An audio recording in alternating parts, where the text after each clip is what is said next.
Chapter 2284. Page 1/1. In short, the people who lived on Death Island were also humans from Earth. However, they were bloodthirsty and murderous. They never treated living outsiders as humans. Whenever they caught a living person, they would tie them up and bring them directly to the big monster, which was far larger than any ordinary creature on Earth. They would let the big monster swallow the living person alive. Some people were even grabbed by the giant monster and had their heads bitten off in one bite, their bodies, hands, and feet bitten off in the other. The miserable state of his death was something that no one could accept. Hearing Horace's words, everyone present felt their scalps go numb, and their hearts trembled. Then, your friends are. Even Calvin, who had always been calm and collected, couldn't help but feel his heart skip a beat when he heard Horace's words. That's right. When we first arrived at Death Island, we were caught by the group of humans who lived there. It was only later that we found out that they were feeding the monster with live humans. My friends were all bitten to death by that big monster on the spot. That big monster ate my friends and spat out their bones in front of everyone, Horace interrupted Calvin. At this moment, Horace's fists were clenched tightly, and he was so scared that he couldn't move. His mind was replaying the scene that made him tremble with fear. This world, there's actually such a monster. What kind of god is it? When the younger Felix heard Horace's words, his body trembled violently, and his face turned pale. Horace was silent for a long time. It was as if he was trying to adjust his state of mind. After a while, Horace finally adjusted his state of mind. He heaved a sigh of relief, and then gently wiped away the cold sweat on his forehead, and said to Felix, I don't know what kind of god that monster is, but when I first saw it, I was really scared out of my wits. That monster was 10 meters tall, and as tall as a 3-story building. Its body was extremely sturdy, and it was bound by the group of people on Death Island. After I left Death Island, I went through all the information about the species on Earth, but all the species on Earth were completely different from that big monster. It was just like the hell in the legends. Everything on the island has transcended nature and the world. Horace's words reverberated throughout the hall, causing everyone to tense up once again. I'm a little scared. Ella tugged at the leather jacket on her upper body and shrunk back in fear. Don't panic. Before we came here, I asked someone to get us some weapons, guns, ammunition, and the like. Everyone should carry some with them before we set foot on the island. Even if something really happens, we can still protect ourselves. Calvin said as he patted Ella's back. Hearing that Calvin was armed, Ella heaved a huge sigh of relief. The big monster you mentioned, is it that it has a head like a bull's horn, a body like a tiger's, and hooves like a horse's, but is more than 10 times larger than all the creatures on Earth? Just when everyone was in a state of panic, Yunjian, who had been silent all this time, suddenly said this. After she finished speaking, everyone turned to look at Horace. Horace's eyes widened abruptly when he heard what Yunjian said. He looked at Yunjian in shock and exclaimed in front of Calvin, Ella, and everyone else's horrified gazes, I'm sorry, but I'm sorry. How did you know? Translator, Atlas Studios Editor, Atlas Studios. Chapter 2285. After hearing Horace's words, everyone stared at Yunjian in shock. They wanted to get an answer from Yunjian. How did Yunjian know what the monster on Death Island looked like? She had never been to Death Island. How did she know what the monster on Death Island looked like? Horace himself was staring at Yunjian in shock and fear. It was as if he wanted to stare a hole into Yunjian's body. How did she know what that monster looked like? Under everyone's gaze, Yunjian's lips curled up.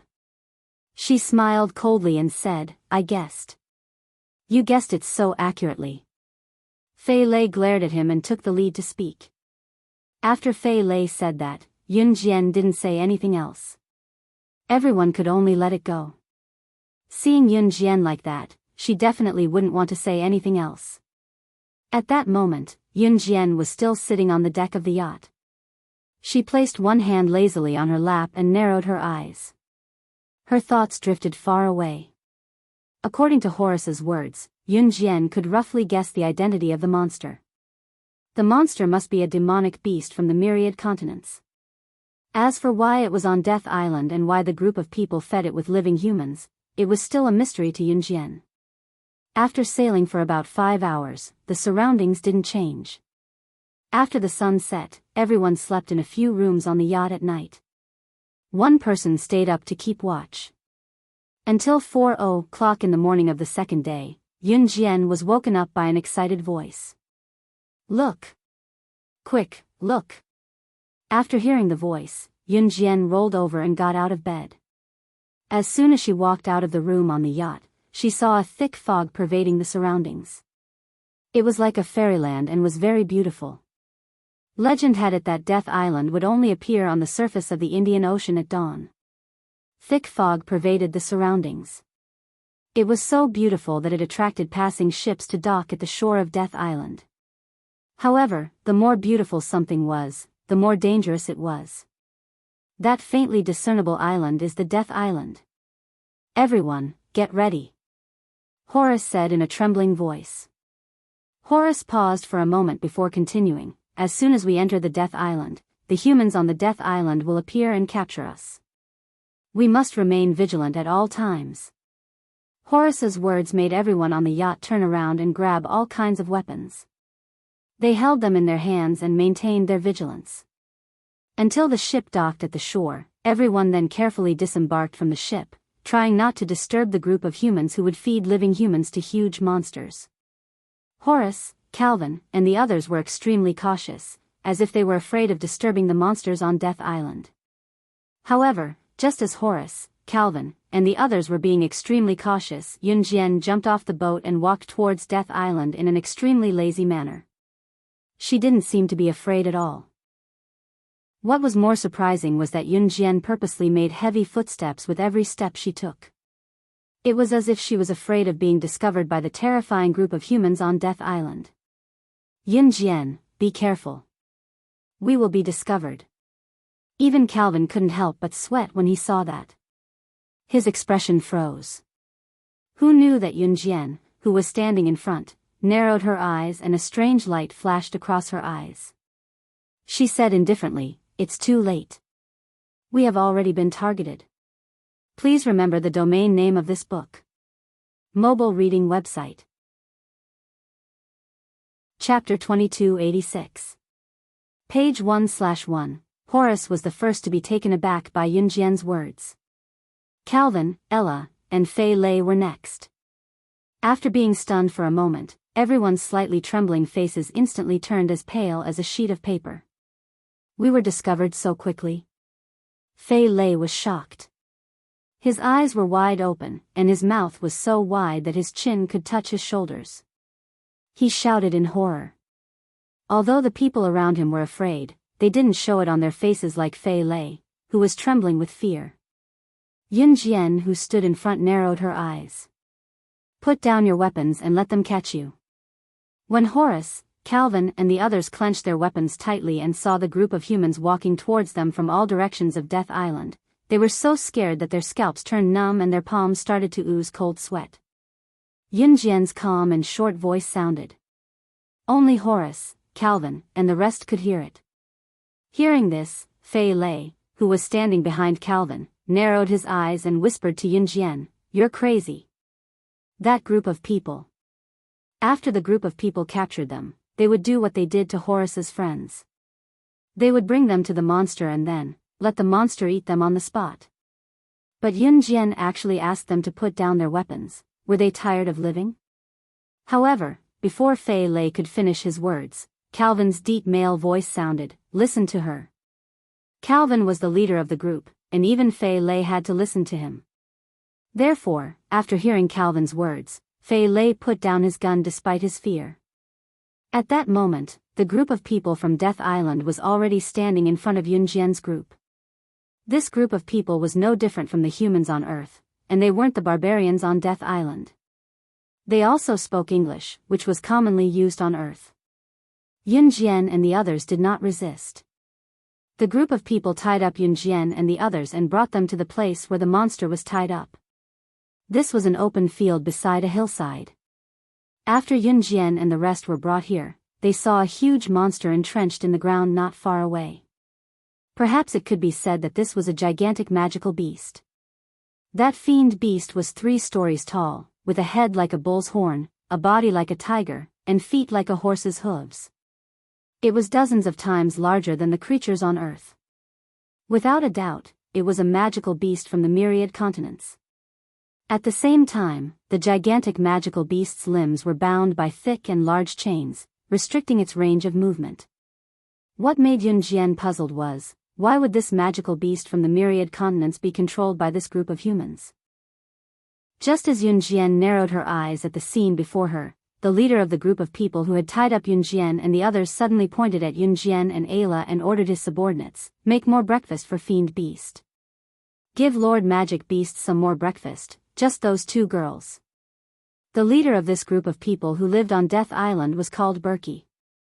Below Bogey's cheeks was a very thick beard that almost covered his entire face, making it impossible for outsiders to see Bogey's appearance. Only a pair of deep, dark eyes could be seen. Even Berkey's age was unknown to everyone present. At this moment, Ayla, who was called out, instantly turned pale with fright.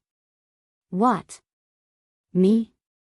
Ayla glanced at the magical beast in the distance. In the distance, the demonic beast was using its claws to grab a person who was struggling in fear.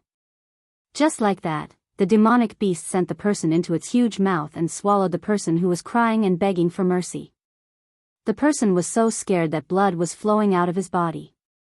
Not long after, the magical beast's mouth began to bleed. After chewing for a minute, the magical beast swallowed a pile of bones in front of everyone. A living person was gone just like that.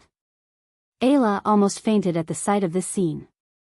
Calvin, Felix, and the others were so frightened that their faces turned pale and their lips trembled. The calmness that they had previously retained was now completely out of control.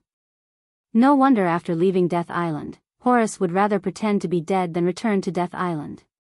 Every time the matter of Death Island was mentioned, it was as if he had recalled something terrifying. Because back then, Horace watched helplessly as his friend was sent into the mouth of that gigantic magical beast. That feeling of helplessness was simply unimaginable to outsiders. No. No, no, no. I don't want to die. I don't want to die. Ayla was so frightened that she struggled to escape. I want to go home. I don't want to stay in this damned place. I want to go home. But it was useless no matter how much she cried.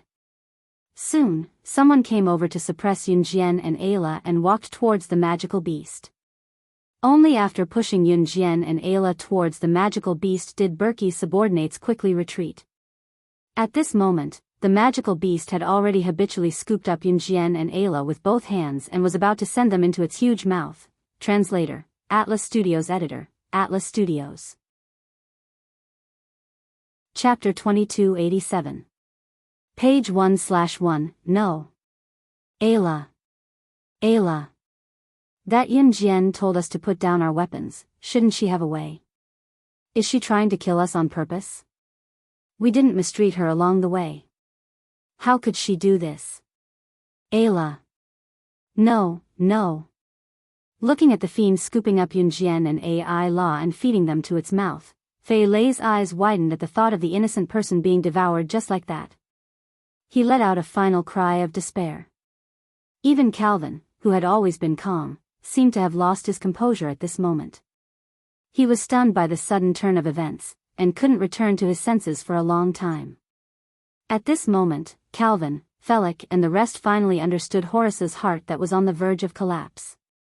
Seeing their little companions being sent into the mouth of a huge magical beast, and in the next moment, becoming a pile of bones like that innocent person, everyone was really panicking. The leader of this group of people who specialized in capturing people to feed the magical beast, Boji, was used to such scenes. He stood in place, listening to his subordinates beside him exclaim in surprise. Boss, once the Lord Magical Beast eats these 2 women, it will have eaten 10,000 people. Once the Lord Magical Beast has eaten 10,000 people, it will listen to your orders. At that time, let the Lord Magical Beast open the passage to the myriad continents. You can borrow the Lord Magical Beast's hand to become the ruler of the myriad continents. That's right, Boji and his subordinates were stationed at Death Island to capture people alive and offer them to the magical beast to eat. And Boji and the rest were just ordinary humans. 25 years ago, Boji and the rest were just a group of pirates drifting in the Indian Ocean. Then one day, they accidentally entered Death Island, and from there, they accidentally entered another world. That world was one of the myriad continents. Later on, Boji and the rest were forced to leave the myriad continents, but everything in the myriad continents fascinated them. The lifespan of an immortal cultivator could actually live for thousands of years. Tens of thousands of years. At a certain level, they could even live forever. In addition, everything in the myriad continents attracted him. Therefore, Baki was fascinated and wanted to take over the myriad continents. But in the end, Boji and the others were chased out of the myriad continents. However, before leaving the myriad continents, a black-robed man appeared. That person gave Bogi a small magic beast and said that he wanted Bogi to feed it with living people. When he fed 10,000 people, the magic beast would listen to him. Even if he wanted thousands of continents, this magical beast would be able to obtain them for him. Boji was tempted. After returning to Death Island, he immediately took action. That was what led to everything that happened later. And this little magical beast grew bigger and bigger, turning into its current terrifying appearance. Now, as he watched the magical beast devour 10,000 people, with only 2 people left to complete the task, all the cells in Bogi's body were trembling violently and boiling. On the other side, Yunjian and Ai La were caught in the fiend's hand and sent to its mouth. Then, in front of everyone, the magical beast sent Yunjian and Ella into its mouth. No! Calvin, Felik, and the others let out a final cry of despair. At this moment, Yunjian and Ella had already been swallowed by the magical beast. Everything was over. Baki laughed wildly. He seemed to have seen himself becoming the ruler of the myriad continents. As he laughed, Baki suddenly stopped laughing. His smile instantly froze. What did he see? That magical beast had just swallowed Yunjian and Ella, and had not even chewed. With a chi sound, the huge magical beast, starting from the top, seemed to have been sliced open by a huge sharp sword. Its body instantly split into 2 halves. This huge magical beast was instantly killed. And at that moment, the moment the magical beast's head split open, a girl in a black shirt and black pants used her mind power to grab another girl who had fainted from fright. Just like that, from where the magical beast's mouth had been, she gently landed on the ground in front of everyone from a height of more than 10 meters. The huge magical beast's body split into 2 halves and fell behind her just like that. At this moment, everyone present felt as if they had seen the god of slaughter from hell. But they saw that the girl with a cold expression was now smiling coldly. She suddenly spoke to Bogi and the others in front of everyone, but what she said shocked them so much that they forgot to breathe. A mere lowly magical beast, how dare you be so arrogant in front of me? Go to hell. Top reading website, M. Chapter 2288. Translator, Endless Fantasy Translation Editor, Endless Fantasy Translation, page 1/1. At this moment, Ella was being held by Yunjian's spiritual power. Therefore, when she fell from a height of more than 10 meters, she did not fall straight down. Instead, she was gently sent to the ground. But at this moment, Ella had already fainted from the shock of the scene just now. She thought that she was already dead. After all, in the scene just now, Ella and Yunjian were directly sent into the demonic beast's mouth. As long as the demonic beast chewed, it could bite off Yunjian and Ella, just like how it swallowed the innocent person just now. It swallowed Yunjian and Ella into its stomach. If a normal person could survive this, it was simply unrealistic. Therefore, when the demonic beast swallowed Yunjian and Ella, everyone present thought that Yunjian and Ella were already dead. Calvin, Felik, and the others were so desperate that their faces turned pale. The moment Yunjian and Ella were swallowed, Calvin, Felik, and the others had already closed their eyes, not daring to watch the scene in front of them. But what they did not expect was that, the moment Yunjian and Ella were swallowed by the demonic beast, starting from the top of the demonic beast's head, the demonic beast's entire body was instantly torn into two halves as if it was pierced through by a huge sharp sword.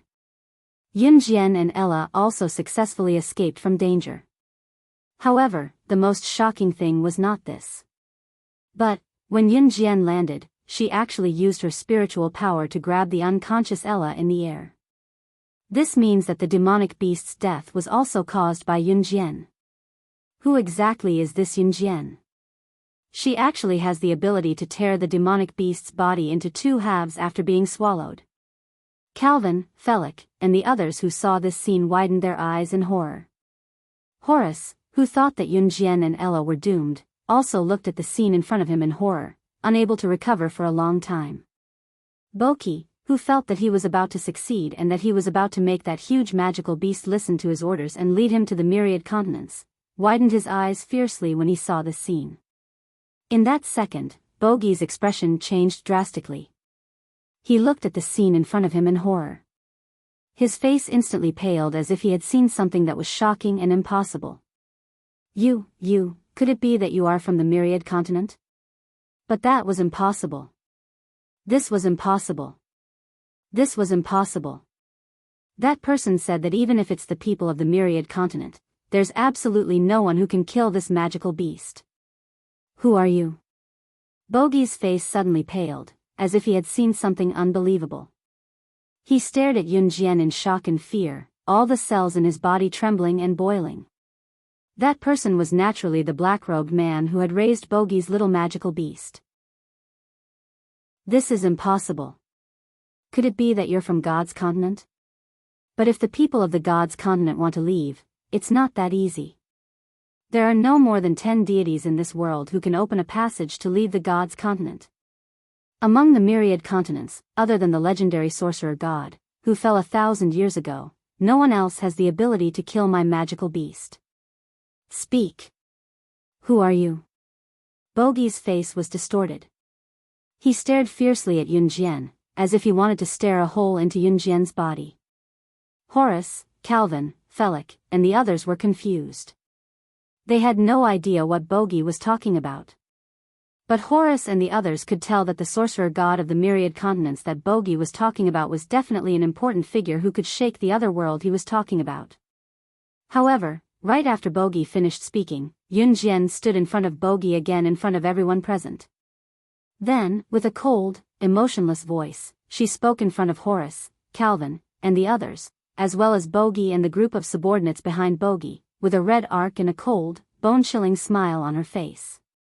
I'm sorry, but I'm the sorcerer god, the daughter of the sorcerer tribe of the sorcerer tribe, the #1 family in the Yulong continent that fell 1,000 years ago. Translator, Atlas Studios Editor, Atlas Studios. Chapter 2289. Page 1/1. She was the daughter of the sorcerer clan from the sorcerer clan, the sorcerer goddess, who had once been famous throughout the 1,000 continents. Hearing Yunjian's words, everyone present was stunned. Bogi, on the other hand, had obviously heard about the legend of the sorcerer goddess in great detail when he accidentally went to the 1,000 continents 25 years ago. 25 years ago, the sorcerer goddess had yet to return, and Bogi's memories had stopped at the time before the sorcerer goddess's return. That was why Bogi had said, apart from the legendary sorcerer goddess who had fallen 1,000 years ago. However, Bogi had never imagined that this extremely ordinary young girl was the daughter of the sorcerer clan from the sorcerer clan of the Yulong continent, the legendary sorcerer goddess who had fallen. Bogi panicked. Recalling Yunjian's previous actions, he had a moment of panic. This young girl should really be the daughter of the sorcerer clan from the Yulong continent. Why are you here? Bogi suddenly changed his tone. He bent down and spoke to Yunjian in a manner that eunuchs used to belittle themselves in front of the emperor. The previously aggressive Bogi had actually changed his attitude towards Yunjian. Horace, Calvin, Felix, and the others were shocked when they saw this. That magical beast, where did you get it? Yunjian ignored Bogi's words and asked calmly. Burja's eyes darted around when he heard what Yunjian said and quickly told her everything he knew. When I went to the myriad continent, a man in a black robe gave it to me. That man said that as long as I fed the little magical beast he gave me to 10,000 people, that magical beast would listen to me and bring me back to the myriad continent. Then I would be able to live on the 1,000 continents forever. Boji still had some reservations. Conquering the 1,000 continents was what Boji wanted. However, he could not say that to outsiders. Hearing Boji's information about the man in the black robe, Yunjian narrowed her eyes. Where is that person? This was the reason why Yunjian came to Death Island. Yunjian didn't come to Death Island to have fun. She came here to find information about the mysterious man. He had learned from Jian Ning's adoptive father that there was a place on the Death Island that led to the residence of the mysterious man. It was also because of this that Yunjian came here. I don't know the details, but I remember that 25 years ago, when I was in the myriad continent, I secretly followed him after he left. I saw him walk into a place. As long as you promise not to kill me, I will bring you to that place. Maybe we can find it. What Boji feared the most now was being killed by Yunjian. He wasn't stupid. Among the group of people who had come with Yunjian, Horace's appearance had been recognized by Bogi at first glance. Horace was the only one who had accidentally let him slip away and escaped from Death Island. Since Horace dared to come back, it must be for revenge. I won't kill you. Bring me there, Yunjian narrowed her eyes and said after a flash of light flashed in her eyes. After hearing Yunjian's words, Horace did not scold Yunjian for not keeping her promise to avenge him. The group each had their own thoughts. Before heading to the 1,000 continents, which might be the residence of the mysterious man according to Bogi, they all stayed on the Death Island. Because Boji was afraid of Yunjian, he took out the best ingredients on the Death Island to entertain Yunjian and the others. Yunjian planned to wait for CE on the Death Island before heading to the 1,000 continents, where the mysterious man lived according to Bogi. Top reading website, M. Chapter 2290. At this moment, on the God's continent. Bailey family. The Divine Lord's mother, Bailey Yen, rubbed her eyes. Just as she was about to turn over and sit up, she suddenly felt something. She felt that there was someone sleeping next to her. That fleshy feeling was very obvious. There was a living person sleeping next to her. At this moment, Bailey Yen was wearing pajamas, and her smooth and beautiful thighs were exposed. She was lying on her side on the bed, and her beautiful curves were so enchanting and charming that people couldn't take their eyes off her. As it turned out, Bailey Yen was very beautiful. When Bailey Yen woke up and saw the handsome face of the Lord God sleeping next to her, she seemed to be frightened by something. She rolled off the bed and half dragged the quilt with her as she glared at the Lord God with a covetous expression. Why are you here? The Divine Lord propped himself up. The Divine Lord was no longer an old man. At this moment, the Divine Lord was very handsome. He was 80% similar to CE. However, in terms of appearance, the Divine Lord was slightly inferior to CE. Of course, he was only slightly inferior. The Divine Lord in his youthful appearance was still extremely handsome. Bailey Yen looked at his handsome face and blushed slightly. However, she still covered herself with the quilt and pointed at the door as she shouted at the Divine Lord. Get out. You get out. Your injuries are already healed. Hurry up and go back to your temple. Don't let me see you again in the future. We agreed that we would never contact each other again. After all, they were once husband and wife. Even if the Divine Lord had done something very excessive to her in the past, Bailey Yen still let the Divine Lord recuperate in her Bailey family for a long time. This injury was left behind when Yunjian and Ce fought with the mysterious person before entering the God Spring. Unexpectedly, the Divine Lord's handsome smile curved. He bent down and leaned in front of Bailey Yen. He reached out and pinched Bailey Yen's chin, wanting to kiss her. Bailey Yen wanted to hide, but in the end, she did not try her best to escape. After all, she still had feelings for the Lord God. Bailey Yen was gagged by the Lord God. After the kiss, the Lord God looked at Bailey Yen sincerely and sighed. Then, he said, Yen, forgive me. Look, our child is already so big. We even have a child. Why are you still quarreling? Do it with me again, okay? As he spoke, the Master God stretched out his hand towards Bailey Yan's lapel. No, I won't forgive you. Bailey Yan glared at the Lord God. However, her mouth was gagged in the end.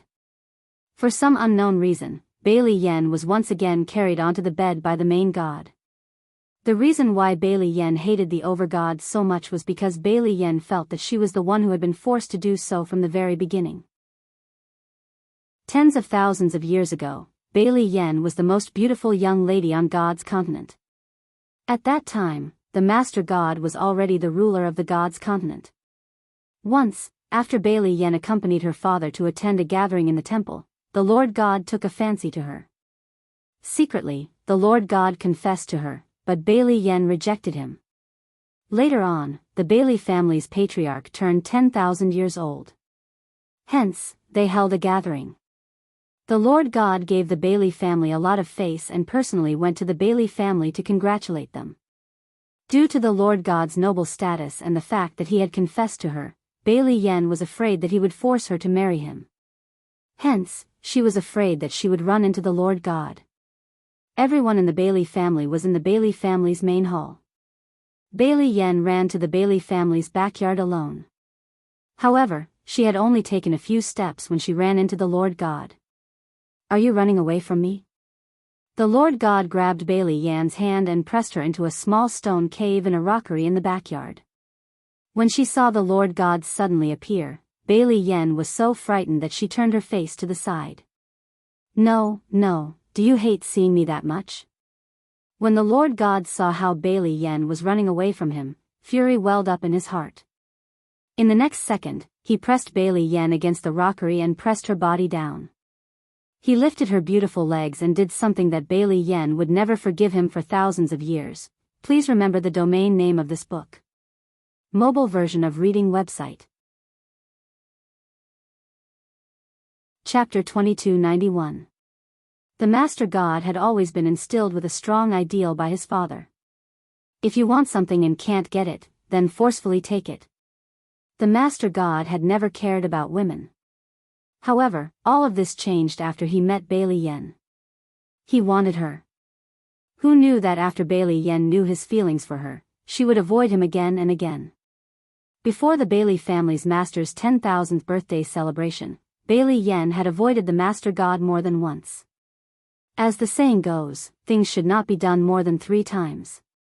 After the Master God confessed to her, Bailey Yan had avoided him at least 10 times. This time, the Master God was furious. Moreover, the Master God was the supreme god of the God's continent. His father had instilled in him a philosophy since he was young. If you want something and can't get it, then just take it. Therefore, on this quiet night with charming moonlight, on the rockery in the Bailey family's back garden, the Master God forcefully took Bailey Yan. The Bailey family's master was drinking and making merry in the Bailey family's hall. It was only until he got to know all the gods who came to celebrate his 10,000th birthday that he realized that his most beloved daughter, Bailey Yan, was missing. Have you found her? The Bailey family's master saw his subordinates walking over. He frowned and asked anxiously. At this moment, the banquet had reached its end. The subordinates of the Bailey family shook their heads when they heard the Bailey family's master's words. Your subordinates searched the surroundings but couldn't find the young lady. Why is this Yan Yan so disobedient? She ran out to play on such an important occasion. The Bailey family's master said with a hint of anger after hearing his subordinates' words. However, if one was familiar with the Bailey family's patriarch, they would be able to tell that even though the Bailey family's patriarch's tone was filled with dissatisfaction, his words were filled with endless doting towards his daughter, Bailey Yan. The Bailey family's master loved his youngest daughter Bailey Yan the most. Everyone in the God's continent knew this. Although the Bailey family was not one of the top 10 heaven-defying families in the God's continent, the Bailey family was a special case in the God's continent. Although the Bailey family was not ranked in the top 10 heaven-defying families, the Bailey family's power was equivalent to the top 3 of the top 10 heaven-defying families. During this banquet, there were many people who came to the Bailey clan to congratulate the Bailey clan leader. Therefore, after clan head Bailey finished his angry words, a middle-aged man with the same appearance as clan head Bailey walked over and replied. Patriarch Bailey, your daughter, Bailey Yen, is not only beautiful, but also extremely intelligent. Therefore, you don't have to worry about your daughter in this regard. The little girl has grown up. It's normal that she doesn't like this kind of occasion. Patriarch Bailey, don't treat your daughter like a child. Also, I saw your daughter leave just now. Lord Overgod also walked in the same direction as your daughter. I'm sure Lord Overgod doesn't like such a lively place. Since the Lord Overlord is going in the same direction as your daughter, then even if your daughter encounters any trouble, the Lord Overlord will be there to support her. You don't have to worry about it. This person was obviously here to curry favor with Patriarch Bailey. However, when he heard this person say that he saw the Lord Overlord and his daughter leaving in the same direction, Patriarch Bailey really relaxed and heaved a sigh of relief.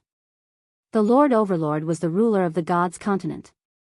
He would protect every god on the Gods' continent. Therefore, when he heard that the Lord Overlord was going in the same direction as his daughter, Patriarch Bailey also relaxed.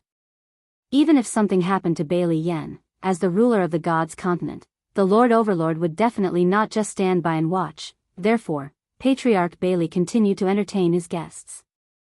At this moment, he would never have dreamed that the Lord Overlord, whom he thought would protect his daughter even if something happened, was the source of the mishap of his beloved daughter. Bailey Clan, Back Garden, Rockery. The Lord Overlord pressed Bailey Yen here and took her by force. The surroundings quieted down. A certain part of her body felt as if it had been ruthlessly torn apart. At this moment, everything was finally quiet. A line of tears flowed from the corner of Bailey Yen's eyes. She waited for the Lord Overlord to leave her body. Then, her entire body slid to the ground like a puppet. The Lord Overlord did not let Bailey Yen slide to the ground. He hugged Bailey Yen and said solemnly to Bailey Yen, I'll propose marriage to your father tomorrow and marry you immediately. He was not the kind of person who only wanted Bailey Yan's body. He liked her. That was why he did such a thing. The Lord Overlord did not know that pursuing the girl he liked had to be done slowly. The philosophy instilled in his bones by his father was that if he wanted to obtain, he had to forcefully possess her. Bailey Yen was in the Lord Overlord's embrace. She struggled angrily out of the Lord Overlord's embrace. Then, she reached out and slapped the Lord Overlord's handsome face. She grabbed half of her body that was covered by her clothes and said angrily to the Lord Overlord, I won't marry you. I won't forgive you even if I die. You beast. Bailey Yan's slap stunned the Lord Overlord. Obviously, since the Lord Overlord was born, no one dared to treat him like this. However, Bailey Yan's slap did not anger the Lord Overlord. In the end, Bailey Yen covered half of her body with her clothes and ran away. 2 months later. Since then, the Lord Overlord had not appeared in front of her for 2 months. Bailey Yen did not dare to tell her father about that matter. Therefore, she acted as if nothing had happened. However, Bailey Yen was clearly unhappy these few days. She was still brooding over the fact that her virginity had been taken away. At the dining table, the Bailey family's head saw that Bailey Yan's complexion was not good. He asked, Yen Yen, did you eat something bad recently? Why do you look so pale? Bailey Yen shook her head. Father, I'm fine. That's right. Our Yen Yen is fine. What do you mean by pale complexion? Come, Yen Yen, eat some meat. Bailey Yan's mother said. She picked up a piece of meat for Bailey Yen and brought it to her mouth. Please remember the domain name of this book. Mobile version of reading website. Chapter 2292. Translator, Endless Fantasy Translation Editor, Endless Fantasy Translation, page 1/1. When Bailey Yen smelled the piece of braised pork that her mother had passed to her nose, she felt as if her nose had smelled some kind of very stimulating food. That feeling was as if he had smelled some kind of irritating object. This smell passed through her respiratory tract and directly reacted to her stomach. Then, the uncomfortable feeling in her stomach was transmitted to her brain. Therefore, Bailey Yen could not help but turn around and retch. That feeling was as if she could vomit everything that she had just eaten. It was extremely uncomfortable. Bailey Yen only returned to normal after the uncomfortable feeling of vomiting passed. She did not think too much about it. She just turned around and picked up her chopsticks, wanting to continue eating. After picking up her chopsticks, Bailey Yen first pushed back the piece of red braised meat that her mother had given her. Then, she said, "Mother, I don't want to eat meat. Recently, I feel like vomiting whenever I eat meat." Bailey Yen did not feel that she had suddenly become unable to eat meat recently. She just returned the piece of meat in her bowl to her mother who had just given it to her. She still lowered her head slightly and looked unhappy. Bailey Yen was obviously very concerned about her innocence being taken away by the Lord. However, she did not dare to tell her parents about this. Bailey Yen hid all her grief in the bottom of her heart. After saying this, Bailey Yen picked up her chopsticks and continued eating as if nothing had happened. She did not feel that there was anything wrong with it. However, after taking 2 mouthfuls of food, Bailey Yen felt that everyone's eyes seemed to be gathered on her. She raised her head and looked around. She saw that the people sitting around her were all looking at her with a stunned expression. "Father, Mother, what's wrong?" Bailey Yen chewed a mouthful of vegetables and pretended as if nothing had happened just now. She asked her parents a question. Yen, what's wrong with you? You. Red braised meat is your favorite. Why did you vomit just now? And the way you vomited was the same as when I was pregnant with you, Yen, don't tell me you're having morning sickness." At the end, Bailey Yan's mother widened her eyes. Obviously, even Bailey Yan's mother did not believe this statement. Her daughter was innocent. How could she be pregnant? Without waiting for Patriarch Bailey to express his opinion, Bailey Yen seemed to have suffered a violent blow after hearing her mother's words. She was so frightened that her hand touched the bowl and chopsticks on the table in a panic. In her panic, she accidentally knocked over the bowl and chopsticks. "Mother! How could I? Mother, father, brother, sister, I'm not feeling well. I'll go back first." Bailey Yen blinked her eyes as she looked to the side. She found a reason in a panic and found a reason as she fled. "Little sister, are you frightened by Mother?" "Huh, Mother, don't scare little sister. Little sister is a pure and innocent girl. How could she get pregnant just like that?" Bailey Yan's mother when she, Bailey Yen, Bailey Yen, Bailey Wen, Bailey Yen, Bailey Yen Bailey translation how translation That translation Bailey s that translation. Bailey Yen translation. Bailey that. Hearing this, the matter, everyone. If they did not mention this matter, she would have completely forgotten that she had not had her period for 2 months. Ever since that time, her period had never come again. Could it be that she was really pregnant? The young Bailey Yen was still very tender. She was so scared that she hugged her body and slowly slid to the ground. What should she do? Bailey Yen didn't see it. After she ran into the house in a panic, a tall and handsome man was walking towards her boudoir right after she entered the house. Translator, Atlas Studios Editor, Atlas Studios.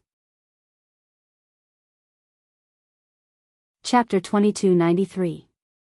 Translator, Endless Fantasy Translation Editor, Endless Fantasy Translation, page 1/1. In the past 2 months, the Lord did not appear before Bailey Yen.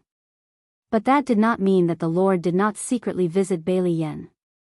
Ever since that day, the Lord felt Bailey Yan's deep hatred for him. That hateful gaze made the Lord's heart clench in pain. At this moment, Bailey Yen was hugging her knees as she slowly slid to the ground. Outside the house, the Lord had already walked to the door of Bailey Yan's room. He raised his hand gently, wanting to push the door open. But in the end, he retracted his hand and turned to leave. That handsome figure gave off an endless feeling of desolation. For the first time in his life, the Lord felt regret. His father taught him that if he took a fancy to something, if he could not get it, he should just take it. Was that right or wrong? Bailey Yen did not know that the Lord had come. She hugged her knees and sat on the cold ground for at least 2 hours. 2 hours later, Bailey Yen walked to her dressing table in a daze. She raised the scissors on the dressing table and pressed it against her belly. She did not want this child. She was still so young, how could she? But the moment Bailey Yen mustered up the courage to stab the scissors, she suddenly thought of her little brother who had just turned 2 years old. He was so cute with his pink little mouth. He would even open and close his mouth and shout at her with unclear words. Jijia. Jijia. Smack smack, he was so small and so cute. He could not even call out the word sister clearly and called it Jijia. Would the child in her belly be as cute as her little brother? Bailey Yen fell into a panic. In the end, after some struggle, Bailey Yen decided to abort the child. She did not like the Lord. At least, she did not feel that way now. Moreover, he had forced her. Bailey Yen was a very strong-willed person. She was also very stubborn. The more the Lord forced her, the more she wanted to go against him. She would definitely not give birth to his child. Hence, Bailey Yen began to plan how to abort the child. Time passed quickly. In the blink of an eye, another 3 months had passed. Bailey Yen felt that her belly was slightly protruding. The God's continent was not like Earth, where one could buy medicine to abort a pregnancy. There was no abortion medicine here. In other words, in the God's continent, once a woman became pregnant, she would give birth to the child under normal circumstances. No woman would think of aborting the child. There was no hospital here to perform an abortion. Bailey Yen was just a little girl in the past.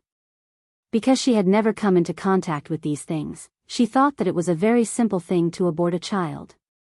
But she was wrong.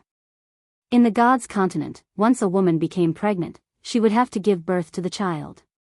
Unless she used a knife to stab the child in her stomach to death. There are some things that you don't understand because you haven't come into contact with them. However, when you encounter trouble and have no choice but to learn about it, you will realize that you are not the only one who has encountered such trouble. There are many people in this world who have encountered the same trouble as you. Take Bailey Yen for example. She heard that there was a mountain in the deity's continent. There was a kind of herb in the mountain that was specially used for abortion. Therefore, Bailey Yen went to the mountain that day. Unfortunately, Bailey Yen couldn't find the herbs even after searching the entire mountain. She sat on the edge of the cliff while clutching her stomach. The thoughts in her heart drifted far away. For a moment, she had the urge to jump down from the cliff or stab the child in her stomach that should not have been born. Translator, Atlas Studios Editor, Atlas Studios. Chapter 2294. Bailey Yan's life was very happy. Her parents and siblings treated her very well.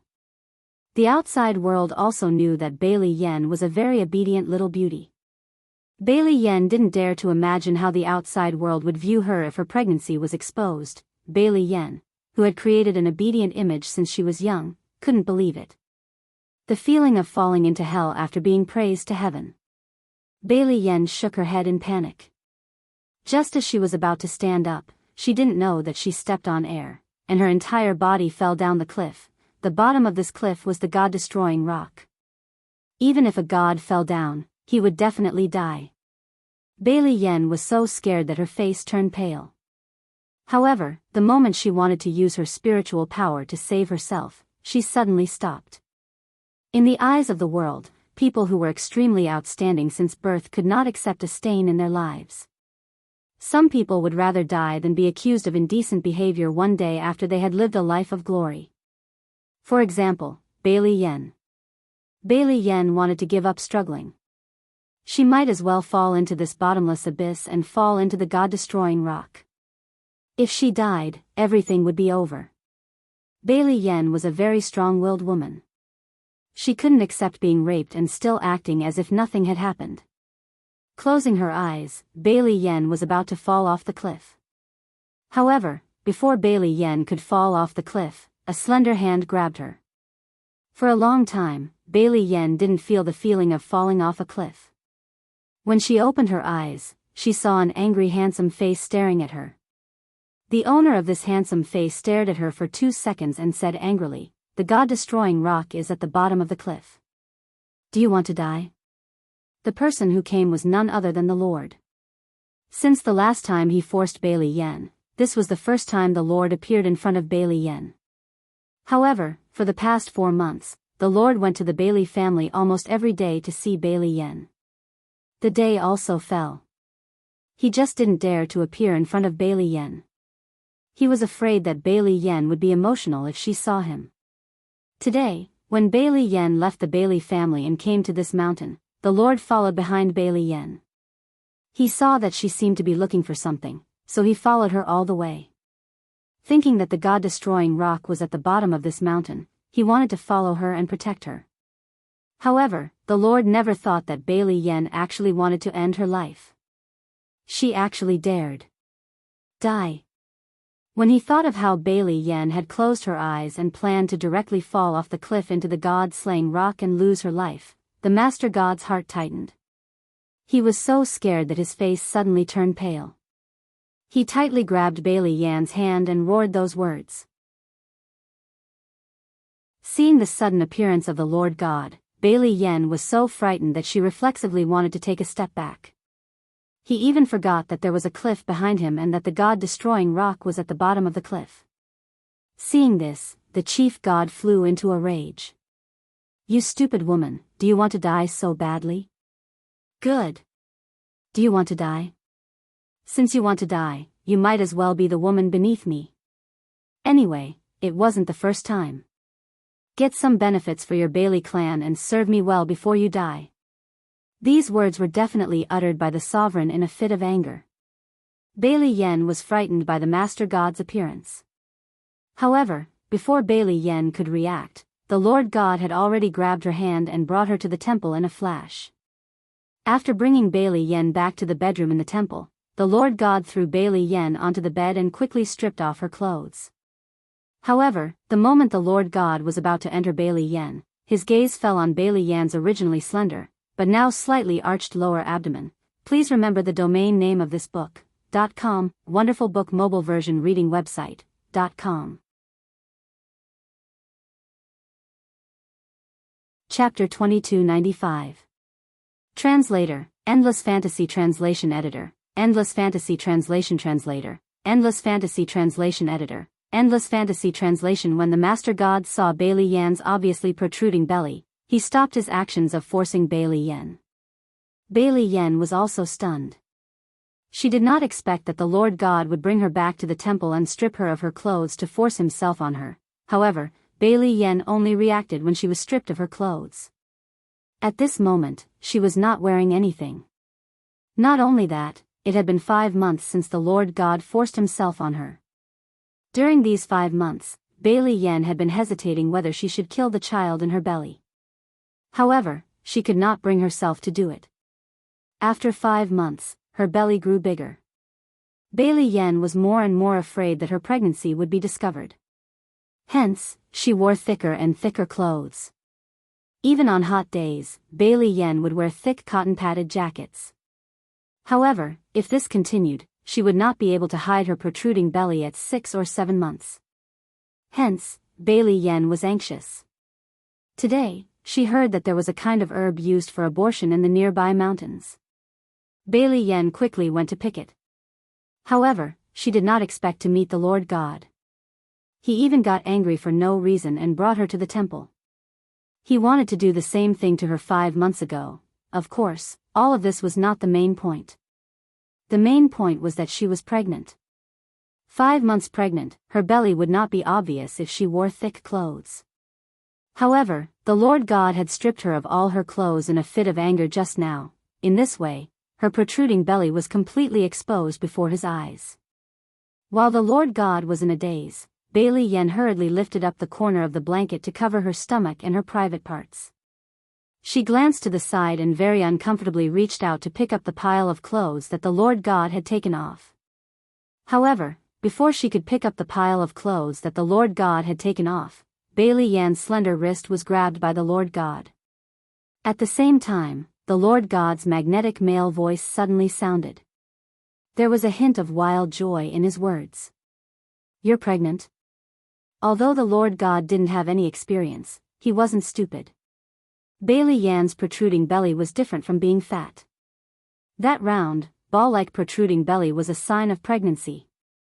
Seeing the overjoyed look on the Lord God's face, Bailey Yan was so scared that her face suddenly changed. She covered her stomach, lowered her head, and rolled her eyes. She couldn't help but defend herself. "No. I've been eating a lot lately, so I've gotten fatter." "What? Can't I get fat?" Bailey Yan's tone was very unfriendly. After saying this, Bailey Yan pushed the Lord God away. Then, she put on her clothes and ran out of the house. She absolutely could not let him find out that she was pregnant. She would definitely secretly abort the child in her belly. However, before Bailey Yan could run out of the Lord God's bedroom, the Lord God grabbed her wrist and pressed her against the door. "Not pregnant? Then why did you go up the mountain? Are you looking for herbs that can remove my child?" The Lord God was both surprised and angry. He was angry that she had kept her pregnancy a secret for 5 months and didn't even tell him.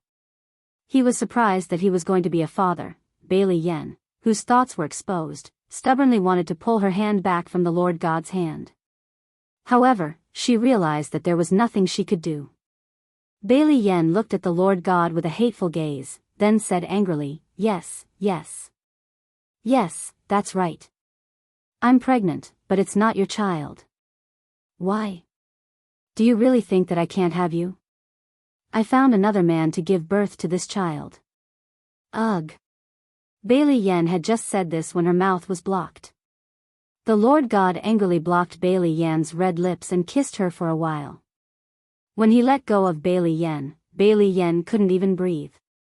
The Lord God obviously didn't want to let Bailey Yan go. He angrily pushed Bailey Yan to the edge of the bed and pressed down on her. "You found another man after doing it with me? Fine, then I'll personally examine your body and see if you found another man." Translator, Atlas Studios Editor, Atlas Studios. Chapter 2296. Translator, Endless Fantasy Translation Editor, Endless Fantasy Translation, page 1/1. Bailey Yan was eaten by the main god again. However, this time, the main god was careful as if he was afraid of hurting the child in Bailey Yan's womb. Although Bailey Yan did not like how the main god treated her, it was different from the first time. She was indeed moved by the main god's gentle treatment. However, Bailey Yan was a very stubborn person. In Bailey Yan's opinion, he had forced her. Even if, the second time really made her feel good, Bailey Yan just couldn't forget what the Lord God had done to her back then. He had raped her. Not long after, Bailey Yan's pregnancy was discovered by the Bailey family. The main god also came to ask for Bailey Yan's hand in marriage. He stood up fearlessly and directly admitted that the child in Bailey Yan's womb was his. He was the one who had forced Bailey Yan to have sex with him. Since then, the Bailey family did not dare to say anything to the main god. After all, the main god was the ruler of the gods' continent at this time. They could only agree to marry Bailey Yan to the main god. After Bailey Yan married the main god, she gave birth to a child. The child was named the Divine Lord. However, ever since Bailey Yan married the main god, she was unhappy. After the child was born, Bailey Yan did not fulfill her duty as a mother. Every time the main god had sex with her, Bailey Yan did not make a fuss. She allowed the main god to do whatever he wanted. She lived like a puppet. In the end, she did not even have any emotions. In the end, the main god had no choice but to let Bailey Yan return to the Bailey family. He would occasionally send someone to bring the Divine Lord to the Bailey family to see his mother. The main god would secretly go to the Bailey family to see Bailey Yan. After that, he never appeared in front of Bailey Yan again. For the next few thousand years, the two of them were stubborn and never met face to face again. Later on, the main god was injured by a mysterious person. The temple was destroyed, and the main god was brought to the Bailey family by Ce. Of course, before that, when the main god let Bailey Yen return to the Bailey family, he changed his appearance to that of an old man in his 50s or 60s. He never changed back. Without Bailey Yan's company, he had already planned to live the rest of his life with the appearance of an old man. However, he didn't expect that after being injured, he would regain his original handsome looks and look 80% like Ce. This memory was something that happened tens of thousands of years ago. At this moment, his soul returned to reality. Now, tens of thousands of years had passed. Bailey Yen, who had been stubborn and arrogant back then, no longer hated the Lord God for forcing her. But Bailey Yen just couldn't bring herself to accept his goodwill. Bailey Yan's waist was about to break after being pulled by the Lord God. She held her waist and neatly buttoned up the clothes on her body. Then, she was about to walk out. Before she could leave, the sovereign pulled her back. Yen, sleep a little longer. Sleep. Sleep on your own if you want to sleep. Get out of the Bailey family for me. After saying that, Bailey Yen flung away the Master God's hand and strode forward to drag the Master God out of bed. However, Bailey Yan's words, which were supposed to be insults, didn't sound like a curse when they came out of her mouth. Her voice was soft and weak, but in the Master God's ears, it sounded like she was acting coquettishly. It was very comfortable. The Master God grabbed Bailey Yan's hand and was about to do something unsuitable for children with Bailey Yan again. The voice of the Bailey family subordinate came from outside the door. "Miss, the Lord God is here." Hearing this, Bailey Yen pushed the Master God away. "My son is back. Get out of my way, you old fart." Although these words were very fierce, when they came out of Bailey Yan's mouth, it gave people a feeling of tenderness as if she was flirting. "That's my son too." The Master God chuckled and got out of bed. The subordinate who reported the Lord God's arrival waited at the door for a while before seeing Bailey Yen walk out. The subordinate was just about to turn around when he saw the Master God, who looked 80% like Ce, walk out of Bailey Yan's room. When he saw the Master God, the subordinate was stunned. The subordinate even rubbed his eyes to make sure that he wasn't seeing things. This person was really the Master God. Everyone on the God's continent knew about the grudge between the Master God and Bailey Yen. But what was going on today? Did the sun rise from the west? The Master God and Bailey Yen walked out of the same room. Did they make up? Translator, Atlas Studios Editor, Atlas Studios. Chapter 2297. Translator, Endless Fantasy Translation Editor, Endless Fantasy Translation Translator, Endless Fantasy Translation Editor, Endless Fantasy Translation Translator, Endless Fantasy Translation Editor, Endless Fantasy Translation. The subordinate of the Bailey family was dumbfounded and took a long time to react. In the end, the subordinate turned around and chased after Bailey Yen and the overgod towards the main hall of the Bailey family. Ce was standing in the middle of the main hall of the Bailey family. Seeing Bailey Yen and the overgod walking over, Ce did not waste any time and immediately said to Bailey Yen, "Mother, why are you in such a hurry to get me back? Did something big happen in the deity continent?" Hearing Ce's words, Bailey Yan's eyes moved and she shook her head. "Nothing big happened in the deity continent, but something big is about to happen on Earth." "Why do you say that?" Ce frowned. "Hey, let me tell you. Are you going to a place called the Death Island?" The overgod snatched the right to speak from Bailey Yen and said to Ce. Hearing this, Ce's eyes darkened. "Yes. Don't go to that damned place. That place is part of the mysterious person's plan. He wants you and the sorcerer goddess to enter the deity continent from the Death Island and trap you there. You should know that the biggest obstacle for the mysterious person now is you. His next goal is to turn everyone on Earth into his slaves. After trapping you, he will be able to attack Earth without hesitation." The overgod said solemnly. His words did not seem to be a joke. Hearing the overgod's words, Ce frowned. Father, how did you know all of this? Brat, don't ask me how I know. I just know. Moreover, the mysterious person will not be able to go to Earth for a while. But I know that in the near future, he will forcibly open a passage from the deity continent to Earth in a place called Biyao City in Z country. This way, there will be 3 passages from the deity continent to Earth. However, for the time being, I don't know the exact location of the passageway in Biyao City in the eastern province of Z country. What I do know is that the mysterious man will send his subordinates to Biyao City. So, after you and Sorcerer Goddess return to Z country, you must go there and investigate the location where the mysterious man opened the passage. You should be able to find the real hiding place of the mysterious man. The Master God's words reached Ce's ears. Upon hearing this, Ce's eyes flashed. In the next moment, he didn't listen to the overgod and turned to leave the Bailey family. You stinking brat, wait for me. This old man hasn't finished speaking yet. Seeing this, the Master God stood behind Ce and shouted. He wanted to chase after her but was stopped by Bailey Yen. The Lord God's current appearance was only in his early 20s. The way he referred to himself as an old man was truly shocking. So stop fooling around in front of me, you old geezer. Go back to your temple. Bailey Yen glanced at the Lord God and walked back to her house.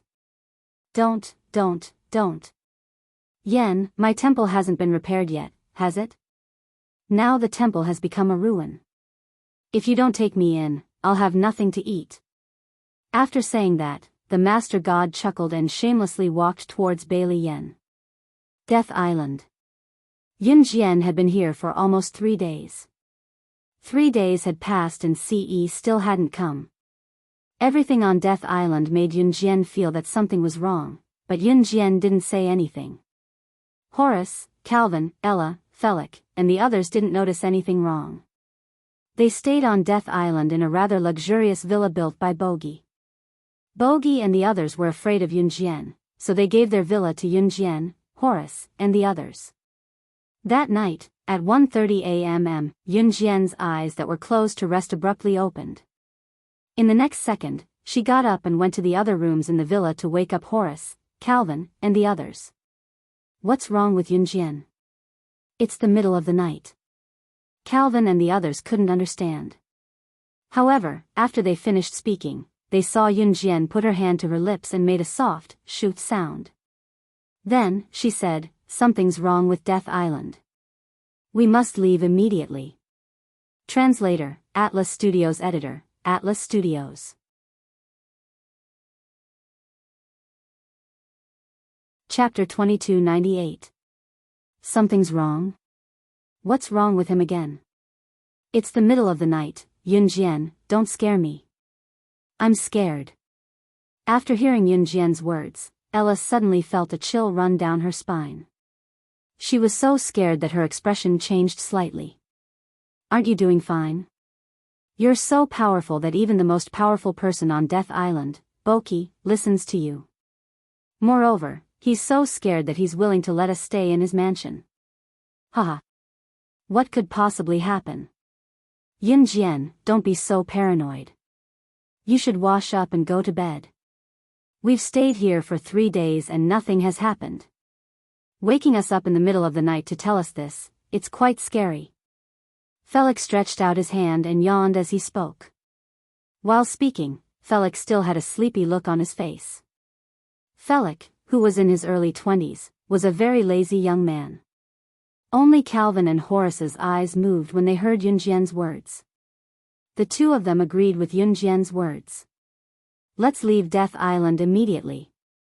Seeing that Calvin and Horace were no longer calm, Ella, who was also a girl in her early 20s, also became somewhat uneasy. It should be fine. Ayla comforted herself. Speaking up to this point, Ayla suddenly felt her heart tighten and tremble. Because from the conversation between Yun Jian and Boki, although they did not understand what Yun Jian and Boki were saying, Calvin, Horace, and the others were not stupid. Naturally, from the conversation between Yun Jian and Boki, they could tell that this place called Death Island seemed to lead to another world. If that was the case, then, thinking of this, fear flashed through everyone's eyes. Even their hearts could not help but tremble. While Felix, Ella, and the others were talking, Yun Jian had already equipped herself with weapons. She did not explain anything. Instead, she lightly waved her hand and said, "Follow me closely." With that, she led the way out of the mansion. They went round the back of the house, without passing the field of tents where Bogey and the others were camped. Yun Jian led Calvin and the others to board the yacht that they came from. After that, the yacht sailed along the sea and quickly returned to where it came from. When they left, they did not disturb Berkey and the others on Death Island. Obviously, if they followed Yun Jian, it would be difficult for Calvin and the others to alert anyone. After a whole day of sailing, they finally left Death Island at 8:00 in the evening the next day and returned to the pier in Country S. Seeing the pier that they had come from in Country S, everyone could not help but heave a sigh of relief. However, when he thought about it carefully, he did not notice anything before. Yun Jian wanted everyone to leave Death Island with her. What was going on? Thinking of this, Felix said, "Actually, nothing happened." "Yun Jian, why do you want us to leave Death Island?" There was no response to Fei Lei's words. After docking the yacht, everyone boarded the pier. Not long after, there was a sound. Not long after, the group of 500 adventurers who were suppressed by Yun Jian appeared at the pier. It turned out that they did not leave. The ones leading them were Jia Wei, Eva, and the others. Jia Wei had gathered these 500 adventurers last time. After one of the adventurers was killed by Yun Jian, although he was afraid, he was unwilling to see Yun Jian and the others board the yacht to Death Island. As a matter of fact, Jia Wei did not leave. He led these 500 adventurers to guard here. When they saw the yacht coming back from afar, they all swarmed over. They would not have known if they did not look. However, when they looked, it was really Yun Jian and the others. Therefore, when they saw Yun Jian and the others, Jia Wei asked directly, "Did you come back from Death Island?" After that, afraid that Yun Jian would kill them like how she killed the adventurer, Jia Wei said, "Don't misunderstand. We are not here to find trouble with you. We just want to know about Death Island." Yun Jian ignored Jia Wei and the others' goodwill. Not long after, Yun Jian led Calvin and the others to a hotel near the pier in Country S. Jia Wei and the others wanted to know about Yun Jian and the others going to Death Island. Therefore, they all stayed in the same hotel as Yun Jian and the others or in another hotel. At night, Yun Jian, Calvin, and the others were eating at the dining table. She frowned slightly, feeling that something bad was going to happen. Death Island was not that simple. However, just as Yun Jian was thinking about it, she habitually picked up a chicken drumstick and stuffed it into her mouth. Yun Jian suddenly felt nauseous. She spat out the chicken drumstick and turned her head to the side to retch. Please remember the domain name of this book, .com, Wonderful Book Mobile Version Website, .com. Chapter 2299. Translator, Endless Fantasy Translation Editor, Endless Fantasy Translation, page 1/1, Translator, Endless Fantasy Translation Editor, Endless Fantasy Translation. Yun Jian leaned to the side and retched twice before pressing her throbbing head. "Yun Jian, what's wrong with you?" Seeing Yun Jian suddenly retching, Calvin hurriedly asked Yun Jian in a caring tone. "I must have eaten something bad, it's nothing." Yun Jian turned around and lightly pursed her red lips before replying. Yun Jian did not think about this at this moment, her thoughts drifted far away. On the island of death, she felt a very unusual aura. It was the aura of a conspiracy. Although Yun Jian did not sense any danger before this, she always trusted her intuition. Hence, she led Calvin and the rest to leave the island of death overnight. However, Yun Jian felt that things were not that simple. Then you have to take good care of your body. For us girls, health is the most important thing. Everything else is bullshit. Come, when you're not feeling well, eat more nutritious vegetables. Eat more. After hearing Yun Jian's words, Ella took the chopsticks in Yunjian's hand in a friendly manner and used the chopsticks to pick up some simple vegetables on the table and place them into Yunjian's bowl. Vegetables, radishes, cabbage, they were all boiled with a little oil and were cooked very lightly.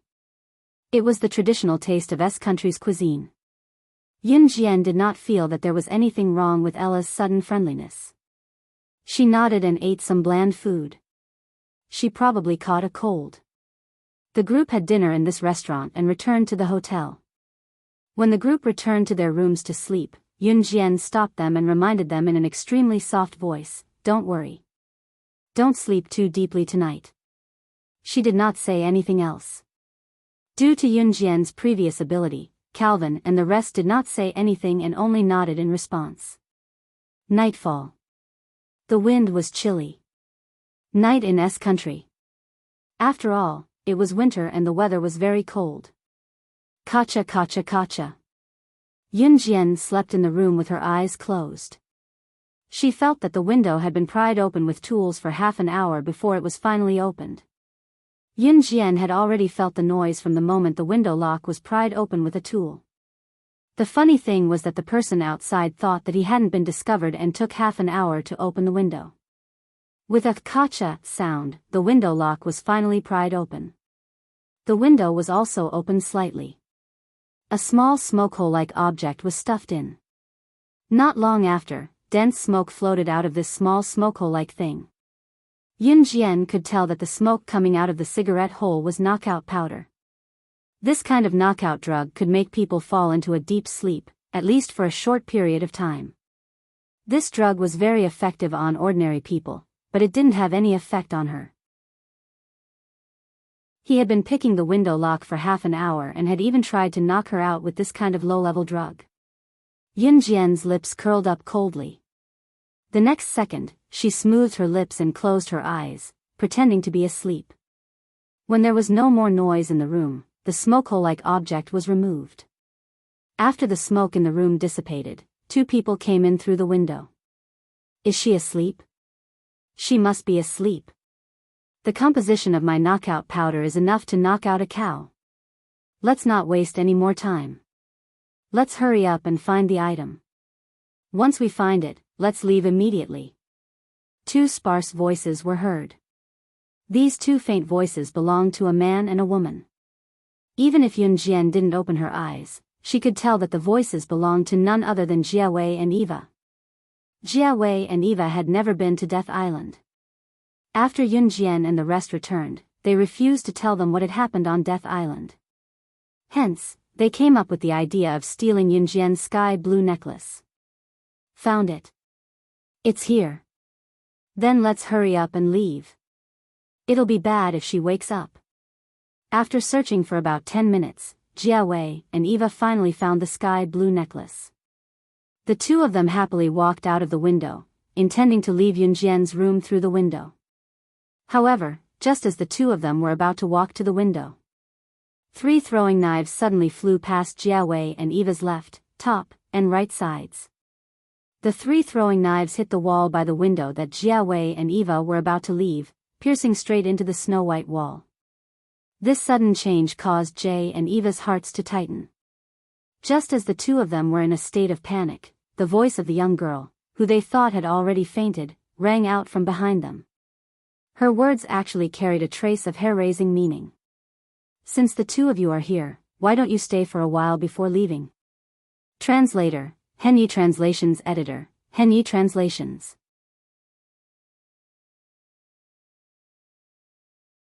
Chapter 2300. Page 1/1. Yunjian's voice suddenly sounded from behind Jiawei and Eva.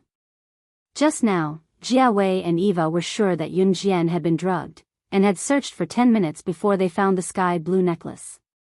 From start to finish, Yunjian did not move at all. That quiet look, if she was not really drugged, how could she be faking it? Hence, Jiawei and Eva did not suspect that Yunjian was pretending to be asleep. However, when Jiawei and Eva took the sky blue necklace and were about to walk out of the window, Yunjian's voice sounded like a ghost. When the voice sounded, Jiawei and Eva were shocked, and their faces turned purple. You, Yunjian, you were not drugged. Jia Wei turned around, and saw that under the moonlight, Yun Jian had already come out from the bed to stand behind them. She did not make a single sound, and was like a ghost. Jia Wei widened his eyes at the sight and stared at Yun Jian in disbelief for a few seconds, his face draining of color from the shock. Why would I be drugged? At this time, Yun Jian was holding a butterfly knife in her hand. She twirled the butterfly knife in her hand, and the way she twirled it was fast and skillful. There was no light in the house, so Yun Jian's face could only be seen clearly through the moonlight that shone into the house from outside. At this moment, Yun Jian held the butterfly knife in her hand, and looked like a death god. In this dark night, she was like an emissary from hell, causing Jia Wei and Eva to shiver. Yun Jian, I'm sorry, I didn't do it on purpose. I just wanted to take this sky blue necklace, that's all. Furthermore, this sky blue necklace is useless to you. You guys have already been to the Death Island, and refused to tell us what's there. Why can't you give us the necklace and let us go there? When Jia Wei saw Yun Jian holding the butterfly knife, he panicked. He then blinked and gripped the sky blue necklace tightly, as though he would rather die than return it to Yun Jian. She's here.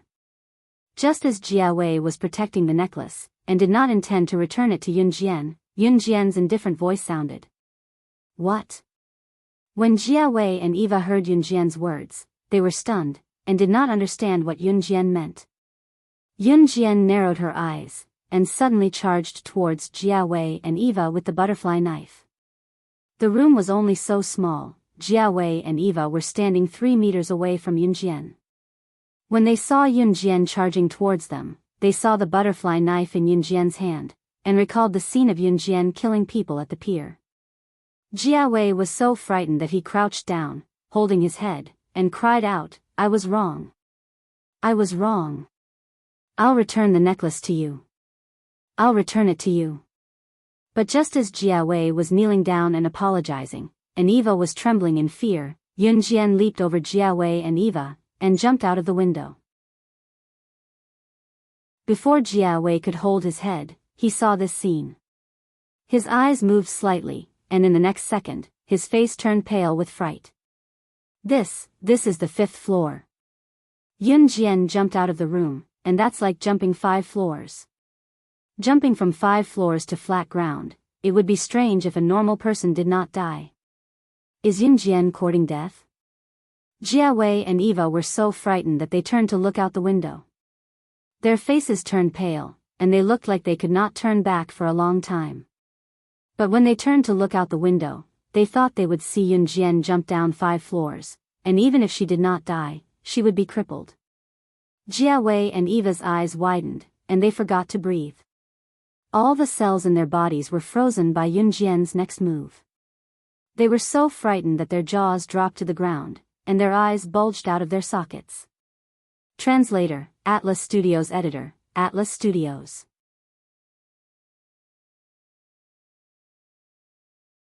Chapter 2301. Yun Jian, who had jumped out of the window, landed at a height of about 15 to 16 meters. Her slender body shone brightly under the moonlight. Her petite body landed on the ground at the speed of light and lightning from a height of almost 5 stories. It was as if an ordinary girl had magic on her, as if she was a character from a legend. After jumping down from the 5th floor, she landed on the ground slowly. This unrealistic scene scared Jane and Eva so much that their faces turned pale. How is this possible? She's not a god. Could it be that Yun Jian is a god? Jane and Eva were so shocked that their eyeballs almost fell out of their sockets. This did not conform to reality. It completely overturned Jane and Eva's thoughts. Then, right after Yun Jian landed on the ground, the snow-white moon in the sky seemed to have been dyed red by blood. The snow-white moon had actually turned into a crimson moon within everyone's sight. What is going on? What is going on? Eva was so scared that she couldn't care less about her image. She grabbed Jane's collar and screamed. Eva's screams attracted Calvin, Horace, Ella, and the others who were staying in the hotel and were warned by Yun Jian not to sleep too deeply. After Calvin and the others came out, they ran downstairs and stood next to Yunjian. When they saw the strange crimson moon in the sky, Calvin and the others were shocked. It's not like there's a lunar or solar eclipse today. Why did the moon turn red? Calvin stood next to Yunjian. When he saw this scene, his face darkened. This strange phenomenon horrified Calvin. Yunjian narrowed her eyes and didn't say anything. The next second, her red arc curled up coldly. Just as Yunjian's lips curled into a smirk, an unbridled cackle rang. Ha ha ha. I didn't expect you to see through me and escape from Death Island. But it doesn't matter. Even if this isn't Death Island, Sorcerer God, I can still find you. The next second, a man in a black robe appeared in front of everyone's eyes. Boji, that's Boji.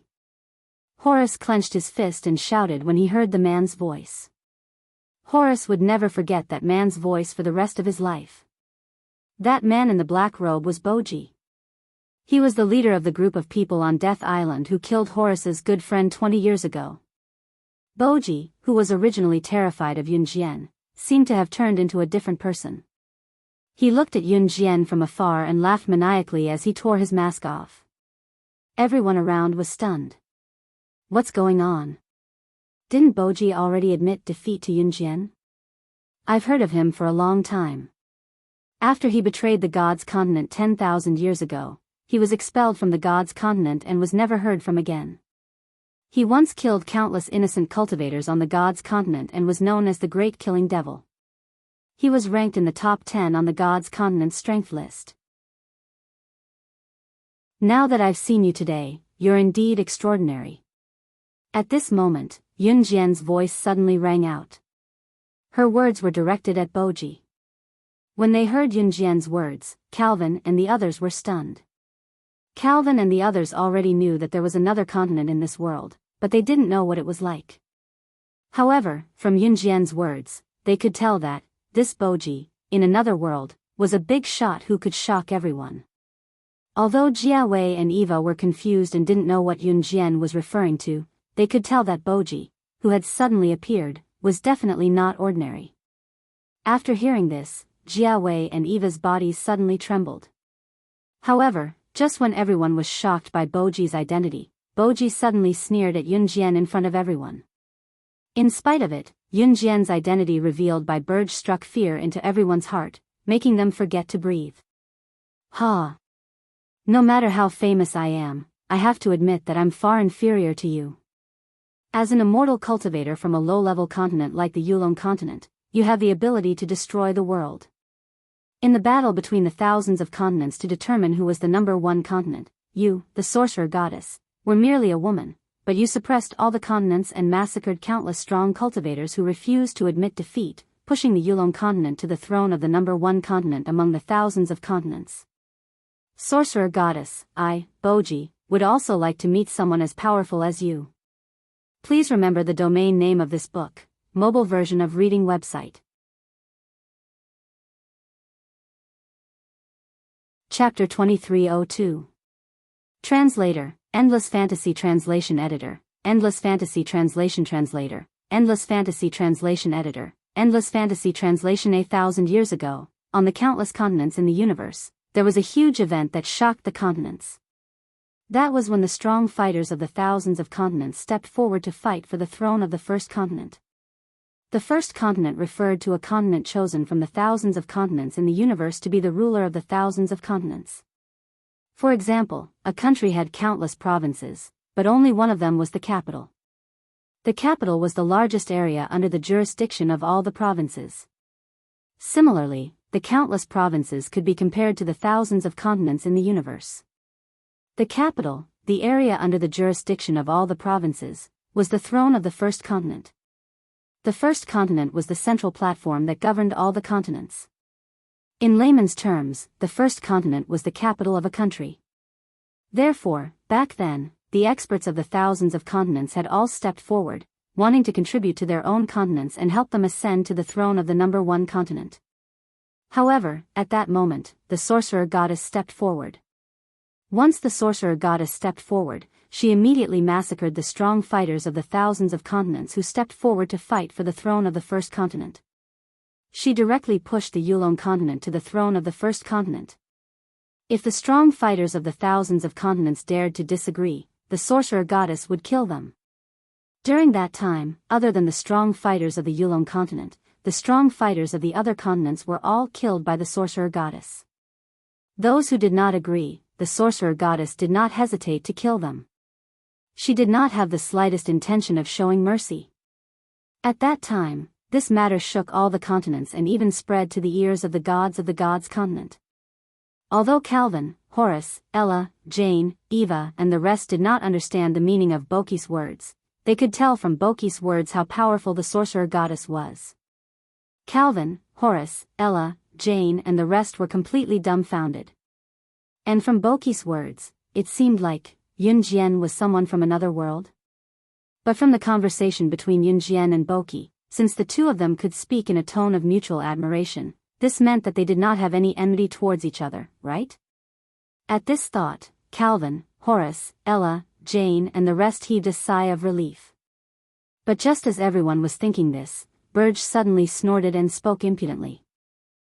Wizard god, what you should be thinking now is whether I, Boji, have joined the mysterious man's side. Then I'll tell you clearly now. Yes, I, Bogi, am now the mysterious man's subordinate. It was also the mysterious man's arrangement that I waited for your arrival on Death Island. I just didn't expect you to discover my purpose and escape. Humph, but it doesn't matter. Even without the help of the divine monarch, I still have the 100-fold potion that the mysterious man gave me. My strength can be increased by 100 times from my original foundation. This way, even if you are the sorcerer god, the legendary figure of the myriad continent, you will still be no match for me. As he spoke, he took out a bottle of potion and was about to drink it in front of everyone. Seeing this, everyone's heart trembled. Even Yunjian narrowed her eyes. Her power was indeed above Boji's. But if Boki had drunk the 100-fold potion, then she might only be able to fight him to a draw at most. Even if they fought to a draw, she would still be seriously injured. However, just as Yunjian was about to fight with Boki, a slender palm suddenly appeared on Boki's head. After the hand covered Boki's head, it grabbed. Boki's head, which was still laughing wildly, was instantly crushed on the spot. Blood splattered everywhere. Everyone who saw this scene was stunned on the spot. However, just a second before Boki's head was crushed on the spot, everyone heard a furious voice suddenly ring out. In that magnetic and pleasant male voice, there was a coldness that could not be ignored. Did you ask for my permission to touch my woman? Translator, Atlas Studios Editor, Atlas Studios.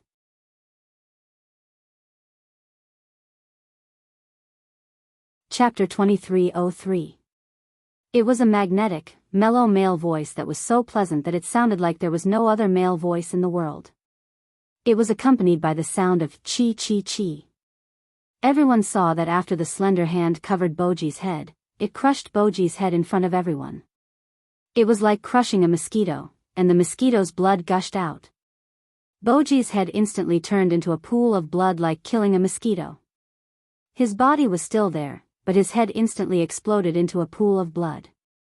When this scene happened in front of everyone's eyes, it made everyone's hearts tremble violently. This unforeseen event happened so suddenly that even Boji himself didn't expect that someone would appear behind him. And after this person covered Boji's head with his hand, he crushed Boji's head.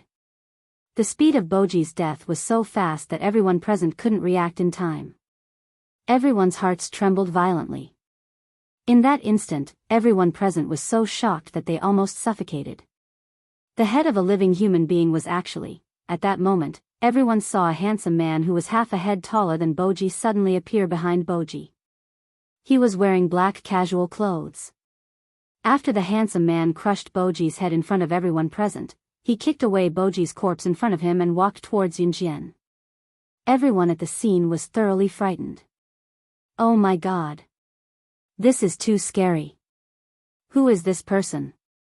He actually. Jia Wei and Eva stood on the 5th floor and watched the scene unfold in front of them. When they saw Ce walk towards Yunjian, the two of them were so scared that they didn't know how to describe it. Terrifying was the most appropriate word to describe Ce. Then, they saw Ce walk directly to Yunjian in front of everyone. He grabbed Yunjian's hand and walked out. Everyone present watched as Ce grabbed Yunjian's hand and left. Only Horace called out to Yunjian right before she was taken away, "Yunjian, you're the one who's leaving." "Young lady, thank you." Although it wasn't Yunjian who avenged him in the end, this handsome man who suddenly appeared clearly had a close relationship with Yunjian. This handsome man killed Boji for Yunjian. Therefore, Horace watched Yunjian leave with grateful eyes. The war had ended before it even began. Yunjian blinked, taking a long time to come to her senses. When she finally reacted, Ce had already pulled Yunjian onto the bus back to Z country. On the way, Ce repeated what the Lord said to her. After hearing Ce's words, Yunjian already had a plan. Z country's eastern province. She, Yunjian, had to go. She didn't know when the mysterious persons of Yunjian country's location of Yun, but Yunjian had already decided that she would go to Biyao city, disguise herself as an ordinary person, and look for the specific location of the channel. No matter what, as long as there was a glimmer of hope to find the mysterious person, Yunjian would not give up. She would make the mysterious person pay the price. Seeing Yunjian looking at the window outside the bus, Ce's deep eyes flashed. The next second, he put his handsome hand in front of Yunjian. Seeing an egg suddenly appear in his hand, Yunjian held back her breath and suddenly froze. "Where did you get this?" "A little girl gave it to you just now." "Eat it," Ce said. Just now, when Yunjian was absent-minded, a little girl ran to Ce and handed him an egg. Then she ran away. She was a lovely little girl. At this moment, Ce peeled the shell of the egg and handed it to Yunjian. Please remember the domain name of this book. Mobile version of reading website.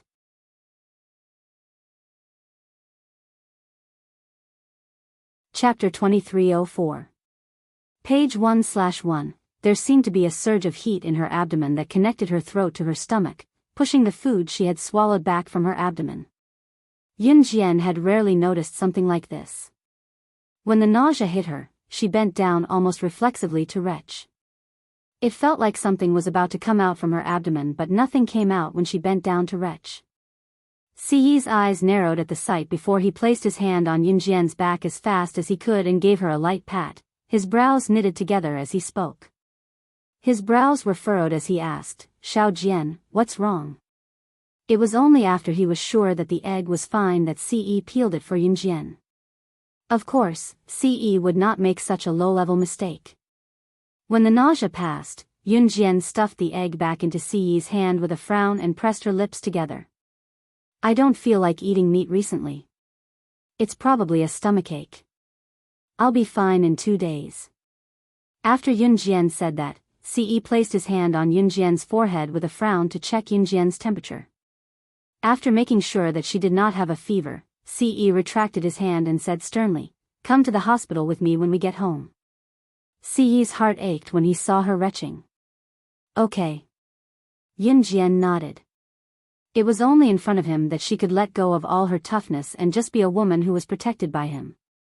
In one's life, if one could find someone who was willing to give up his life for you, then one was very lucky. As for Yunjian, she was undoubtedly very lucky. In the vast and boundless universe, they were born together on Earth.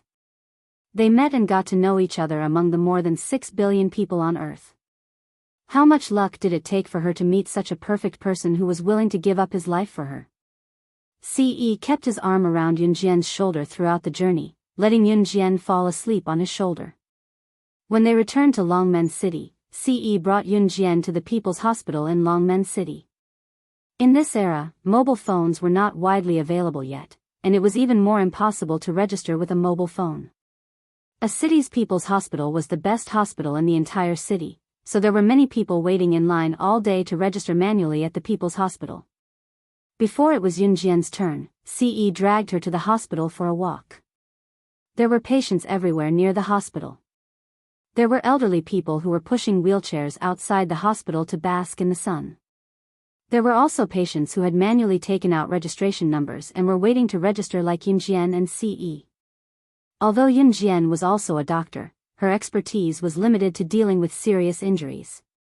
Some serious knife wounds, gunshot wounds, and other fatal external injuries. For example, she didn't know much about some diseases, but she knew a little about how to use medicine. When she was walking outside the hospital, she met an old man who was seriously ill. He was standing in the garden and telling stories to a group of children. She heard that these children would come here to listen to the old man's stories after school. The old man would tell stories to the children cheerfully all day long with a benevolent look on his face. Yunjian and Ce did not go up to him, merely watching from afar. Later, they overheard two passers-by talking to each other that the old man had just been diagnosed with cancer and the hospital said that he only had 3 months left at most.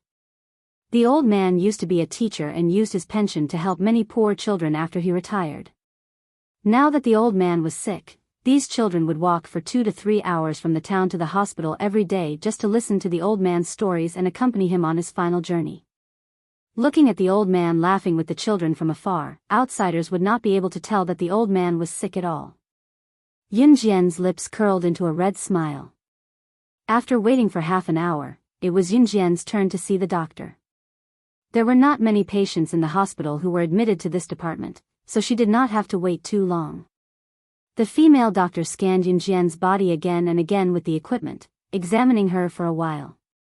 Finally, in front of Yunjian and Ce, the female doctor looked outside the door. Seeing that there was no one outside, she asked Yunjian and Ce, "You two are a couple, right? Have you slept together?" Translator, Atlas Studios Editor, Atlas Studios.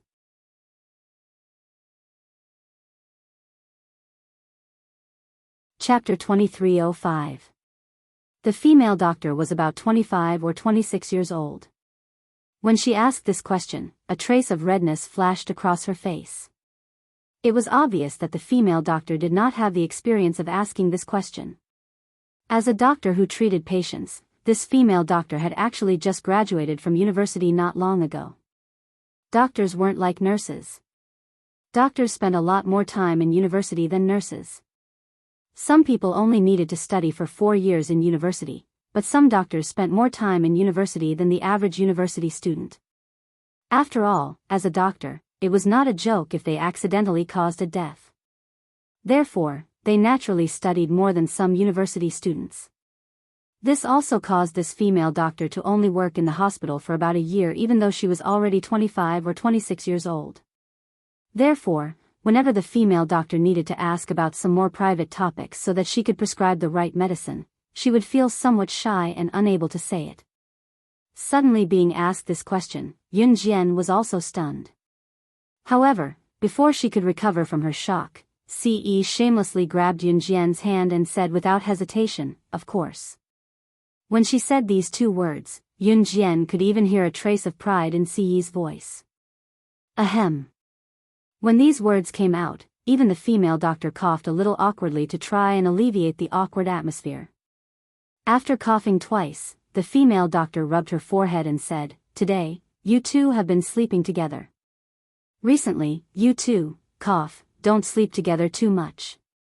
The little girl must have eaten something bad, and she's a little weak. That's why she's vomiting. I'll prescribe 2 medicines for the little girl, don't ruin her body." When the female doctor said this, she could not help but rub her forehead again. She felt that her forehead was about to burst. However, when the female doctor's words reached Yunjian's ears, Yunjian was not stupid. She naturally understood what the female doctor meant. "Young man, you should restrain yourself." The young lady. Ahem, she can't take it. What she meant was that Ce's body was too vigorous. When Yunjian heard this, her face turned red. Before going to Death Island, Ce was indeed 10 times a night, her waist was about to break. After the female doctor said this, she also felt a little embarrassed. Fortunately, she lowered her head and used a pen to write a page in the medical record book.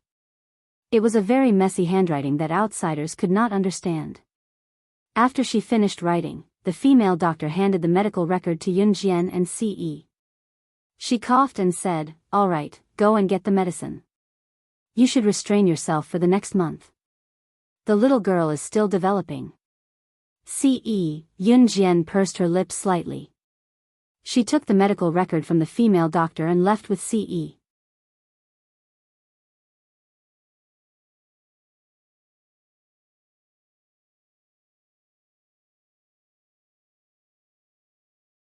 Chapter 2306. Page 1/1. Yunjian did not know that the female physician had forgotten to apply pressure on her stomach in a moment of confusion. She had been eating lightly these days. Before she left the hospital, the female physician had told her that she had a stomachache these 2 days, so she should eat more bland food when she ate. Nourishing her stomach was her top priority. After staying in Longmen City for 2 days, Yunjian headed to Biyao City. She had an appointment with Ce. As the mysterious man's divinity was damaged by Ce a few years ago, he could not come to Earth directly in the near future. Yunjian was in charge of going to Biyao City to secretly find out where the mysterious man would open the passageway between myriad continents and Biyao City. Ce, on the other hand, would return to Deity Continent to handle some matters that needed to be handled before returning to Earth to meet Yunjian. Before that, however, Ce had left Yunjian a crystal ball that could be used to contact him from Earth. The crystal ball was only the size of a pinky finger, a smaller version of a regular crystal ball. If Ce was in Deity Continent and Yunjian could not reach him with her phone, she could crush the crystal ball and he would rush to her side at once. Country Z, Eastern Province, Biyao City. Eastern Province was very far away from Zhe Province. Biyao City in Eastern Province was a first-tier city in Country Z, both in terms of transportation and development. Comparing Biyao City in Eastern Province and Longmen City in Zhe Province, Biyao City was a first-tier city in Country Z while Longmen City was just an ordinary city. The two were not on the same level.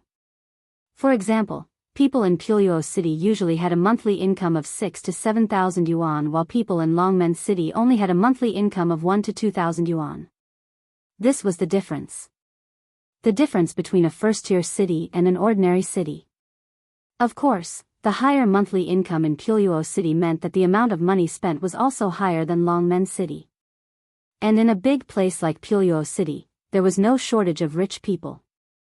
Among the 3 wealthiest families in Biyao City, the Luo family, the Wei family, and the Hong family, the Wei family, who ranked 3rd, had found their long-lost youngest daughter. Therefore, when Old Master Wei was happy, he held a banquet in a 5-star hotel in Biyao City and invited the upper class. It was 6:00 in the evening. At the entrance of the 5-star hotel, countless people from the upper class came to congratulate Old Master Wei, who was standing at the entrance of the hotel. The Wei family was ranked 3rd among the 3 richest families in Biyao City. His status was naturally not to be underestimated. Old Master Wei's youngest daughter, Wei Lin, went missing when she was 8 years old. Old Master Wei had been searching for his youngest daughter for 10 whole years. He had finally found the real lost daughter of the Wei family, Wei Lin. That was why they held such a grand banquet. Ha ha ha, please. Everyone, please. The Wei family's old master, Wei Xiao, cupped his hands and invited everyone who came to celebrate into the hotel. The scene was extremely lively. Only after all the guests had entered the venue did the main character appear. At this moment, Old Master Wei Xiao's youngest daughter, Wei Lin, who had been lost for 10 years and was finally found, was brought to the scene. The young girl who entered the venue was just 18 years old. She was very beautiful, with a pair of big eyes that seemed to be able to speak. Her skin was so smooth and fair that women couldn't take their eyes off of it. Coupled with her perfect high nose bridge and her captivating red lips. When Old Master Wei Xiao's youngest daughter, Wei Lin, who had been lost for 10 years, was brought to the scene, the entire venue fell silent. Beautiful. Too beautiful. Too beautiful. The 18-year-old girl who entered the venue was so beautiful that everyone present forgot to breathe. Ha ha ha. Wei Xiao, you old thing, you actually gave birth to such a beautiful daughter. Unbelievable. A middle-aged man stared at the girl for a long time before speaking to Wei Xiao. Wei Xiao only smiled and didn't say anything. The young girl looked timid the entire time, as if she had never attended such a gathering before. The banquet ended. The young girl was brought to old Master Wei Xiao's room. Once the timid girl entered Wei Xiao's room, the timidity she had earlier was nowhere to be seen. That was right. The girl was none other than Yun Jian, who had come to Biyao City from Longmen City. Translator, Henyi Translations Editor, Henyi Translations.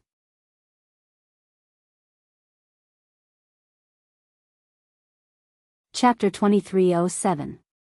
Page 1/1. At this moment, Yun Jian's timid demeanor from the banquet had faded away. Her sudden change in demeanor made old Master Wei Xiao tremble. He looked to the side, avoiding Yun Jian's gaze. Only then was he able to resist Yun Jian's intense kingly aura. Yun Jian was not as timid as she was at the banquet just now. She wore a faint smile when her eyes met with Wei Xiao, the old master of the Wei family, after her fear and timidity faded away. Then, she took 2 steps toward Wei Xiao, walked past him, and came to the chair that Wei Xiao was supposed to be sitting on. She sat down on the chair without any hesitation and crossed her legs. That lazy look on her face, as if this was her territory, made Wei Xiao gulp hard as a chill ran down his spine. Yun Jian sat on the sofa and crossed her legs. She narrowed her eyes and looked at Wei Xiao. Only then did Wei Xiao speak. After this is done, can you really help me find my daughter, Wei Lin? Wei Xiao asked this very carefully, as if he was afraid of angering Yun Jian. Wei Xiao had no idea where Yun Jian came from or what she used to do. He only knew that Yun Jian's background was very powerful. As long as you play your role well and don't reveal our cooperation to anyone during this period of time, I will definitely fulfill your request, my dear father. After Yun Jian finished speaking, her eyes flashed sharply. She smiled faintly at Wei Xiao. For some reason, Yun Jian's words moved Wei Xiao for a moment. So, Wei Xiao nodded heavily. I won't tell anyone. Even my wife and children believe that you are the daughter I found after being separated for many years. As long as you can help me find my daughter, Wei Lin, I will help you hide it well. Wei Xiao's words made Yun Jian's eyes move slightly. She smiled faintly and didn't say anything. After leaving Wei Xiao's study, Yun Jian went downstairs to the Wei family's villa. That was right. She planned to sneak into Biyao City as the youngest daughter of the Wei family and pay close attention to the abnormalities in Biyao City. She, slaying God, would take care of any trouble. How could anything go wrong? As soon as Yun Jian went downstairs, she saw a gorgeously dressed woman standing in front of her. Seeing this, Yun Jian did not intend to pay any attention to him and walked to the side. However, when the woman saw that Yun Jian ignored her, she got angry and rushed over to Yun Jian. The woman said angrily to Yun Jian, Wei Lin. How do you see the road? What can I do if I don't look after the house? No matter what, I'm still your sister, right? Is it because you've been missing for so many years that your temper has grown, or do you think you're so powerful? This woman was Wei Lin's sister, Wei Min, whom Yun Jian was impersonating. Wei Min was Wei Lin's biological sister. Wei Xiao had 3 children. His eldest son was Wei Zhe, his second daughter was Wei Min, and his third daughter was Wei Lin. It had been 10 years since Wei Zhao's third daughter, Wei Lin, was separated when she was 8 years old. Once 10 years had passed, a person's appearance would undergo an earth-shattering transformation. Therefore, it was not strange that Wei Zhao's second daughter, Wei Min, could not tell whether Yun Jian was real or not. Yun Jian, who was blocked by Wei Min, blinked and ignored Wei Min. She walked around Wei Min and headed to the main door. Seeing that Yun Jian was ignoring her, Wei Min shouted at Yun Jian's back. Why did you come back? You're such an impolite wild girl. You're not my sister. You might as well die outside for the rest of your life. Why did you come back? Translator, Atlas Studios Editor, Atlas Studios.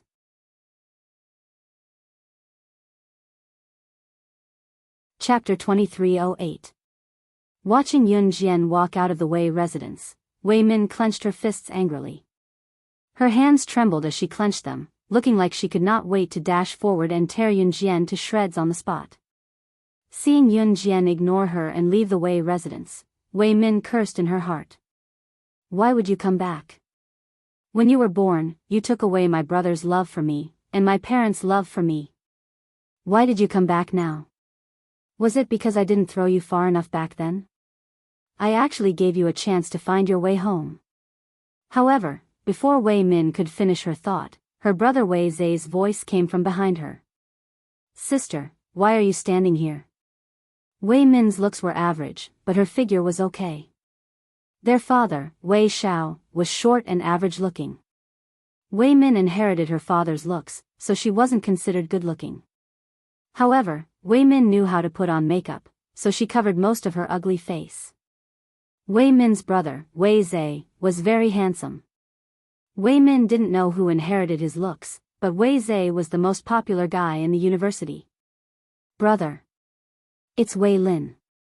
She just saw me and left without saying hello. I called her but she ignored me. I really missed her as a sister. I've missed her for 10 years. I'm really happy that she's back. But she doesn't seem to want to talk to me. Wei Min rolled her eyes and said to Wei Zai with a sad expression. This made Wei Zai, who had a glimmer of hope for his sister who had been separated from him for more than 10 years, gloomy. Wei Zai didn't say anything else. Yun Jian stayed at the Wei residence for 3 days. Generally speaking, the Wei family treated her well. They fed her well and dressed her well. 3 days later, Yun Jian was arranged to enter an elite college in Biyao City. This elite college in Biyao City included elementary, middle, high school, and university. Here, as long as you had money, you could enter. Those who entered this elite college in Biyao City were, without exception, the children of rich families. There were 1 or 2 students with excellent grades but poor family background who were specially recruited. However, under normal circumstances, such students would be isolated in the school.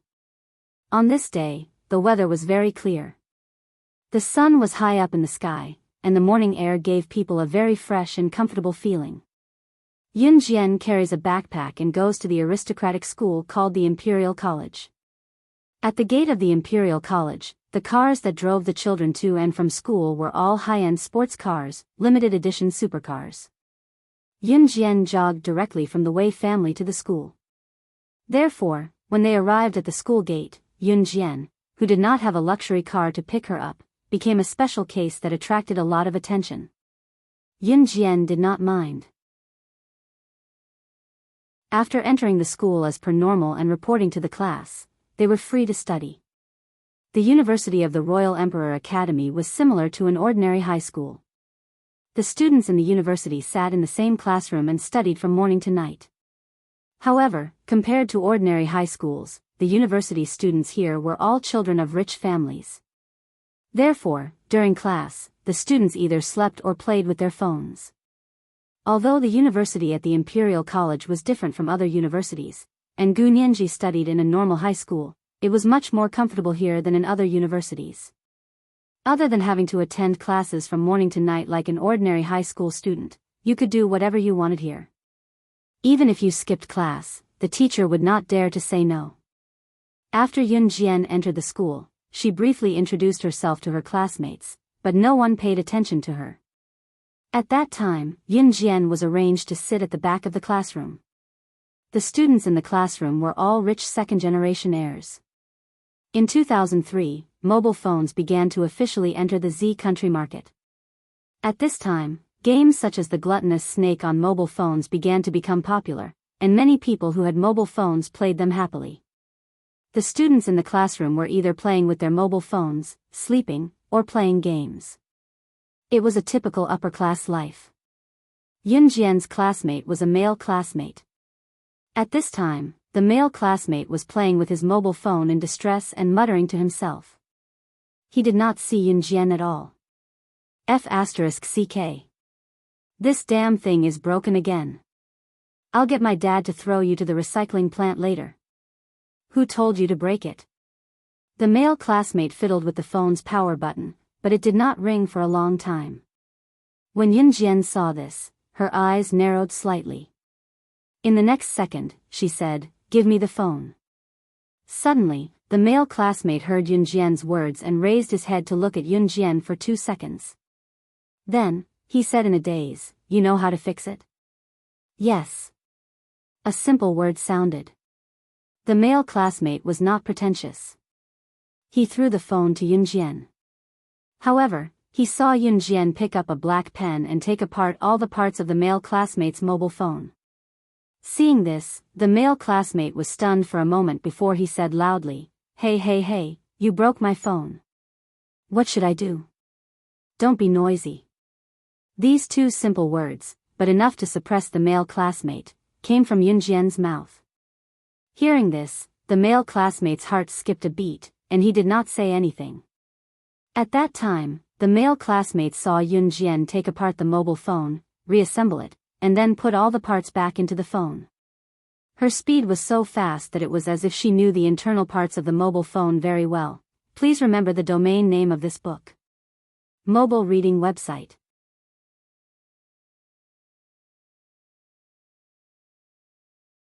Chapter 2309. You. How did you do it? My phone hasn't been working properly for a few days now. How did you take out all the parts in the phone and completely put them back in? And this broken phone of mine actually turned on smoothly after you did that? After the male student recovered from his shock, he looked at Yunjian with a shocked expression and said in a daze. The male student had just asked Yunjian with a shocked expression, but he saw Yunjian, who was sitting next to the male student, pursed her red lips. She put her index finger to her lips and made a shoo gesture, then said, "As long as you promise me one thing, I'll fix your phone in the future." Of course, Yunjian wouldn't fix this male student's phone for free. From this male student's words and actions, she could infer that this male student's family was very wealthy. But the phone in the male student's hand was already very old. The model of the phone was also an old model that was released last year and had been used for a long time. For a rich second generation from a wealthy family to use a broken phone for so long, it was enough to prove one thing. His pocket money had been deducted by his family. Yunjian's point just now almost caught the male student's heart. So after hearing Yunjian's words, this male student who didn't even see Yunjian at the beginning looked at Yunjian with a face full of excitement, then said with a face full of surprise, "Really? Okay. As long as it's within my ability, I'll promise you. Speaking of which, you're a new student, right? Hey, in the future when you're studying at our Imperial Academy, if anyone dares to mess with you, just tell me. I'll support you." The male student's face was full of excitement. Yunjian's red lips curved slightly, and she replied indifferently, "N. Oh right, I haven't asked for your name yet, HM?" The male student was too lazy to look at Yunjian at the beginning, but at this moment, he looked at Yunjian seriously. The Imperial Academy was a school for the aristocrats. The girls who studied here were all rich second generations. Their families were very rich, and they also liked to dress up. So, no matter how ugly the girls in the academy were, they wouldn't be that ugly. In short, there was no shortage of beauties in the academy. Therefore, even if Yunjian was a natural beauty, this group of students who were used to seeing beautiful women only looked at Yunjian a few more times. After the male classmate said this, Yunjian pursed her lips slightly and replied indifferently, "Wei Lin." "Ha. My surname is Luo Jichen." The male student who claimed to be Luo Jichen introduced himself to Yunjian. Luo Jichen's Luo family was the head of the 3 richest families in Biyao City. The Luo clan, Hong clan, and Wei clan were ranked in that order. The Luo family had the highest status in Biyao City. As for Luo Jichen, he was the most mischievous and playful youngest son of the Luo family. Yunjian nodded. "By the way, what do you want me to promise you?" Luo Jichen asked after getting acquainted with Yunjian. "You'll know when the time comes." Yun Jian narrowed her eyes. After she finished speaking, she didn't say anything else. At 6:30 in the evening, the school ended early. Yun Jian packed her bag and was about to walk to the school gate. But when Yun Jian was halfway there, her eyes suddenly moved. In the next second, she turned around and walked to the mountain behind the school with her bag on her back. Just for a moment, she felt the fluctuation of spiritual power in the mountain behind the school. Yun Jian didn't hide her presence. She hid in the mountain behind the school. She saw two groups of people standing in the mountain behind the school. These two groups of people were both students of the Imperial College. At this moment, one group of students had already been subdued by the other group of students. And Yun Jian saw her sister, Wei Min, and brother, Wei Zai, in the group of students who had won. They were Wei Lin's brother and sister, whom Yun Jian was pretending to be. Hand over the thing. But she saw a boy standing next to Wei Min and Wei Zai. Compared to the other boys in the college, he was very handsome and was in line with the school's most handsome boy. This boy's eyes were very sharp. With a cold face, he shouted at one of the students who had been subdued. And among the students who had been subdued, one of them was tightly protecting something. It looked like he had been struggling for a long time. Damn it. Break his dog leg. Let's see if he still hands it over. At this moment, a male student with dyed red hair bellowed with a thunderous voice. Picking up a metal rod, he directly smashed it towards the thigh of the student who was desperately trying to protect that thing in his arms. Ah! This student was hit by the metal rod. He cried out in pain and almost fainted. Yun Jian, who was hiding in the dark, narrowed her eyes. But just as Yun Jian was about to cross her arms and watch the show without hiding her hiding place, the boy with the sharp eyes suddenly looked in her direction. At the same time, he shouted, "Who's there?" Hearing this, Yun Jian raised her eyebrows. This person was quite vigilant. Hearing this, Yun Jian didn't pretend. She stopped crossing her arms and walked out. When she saw Yun Jian's sister, Wei Min, was shocked. Then, in front of everyone, she shouted at Yun Jian. "Wei Lin. Why are you here? Please remember the domain name of this book." Mobile reading website.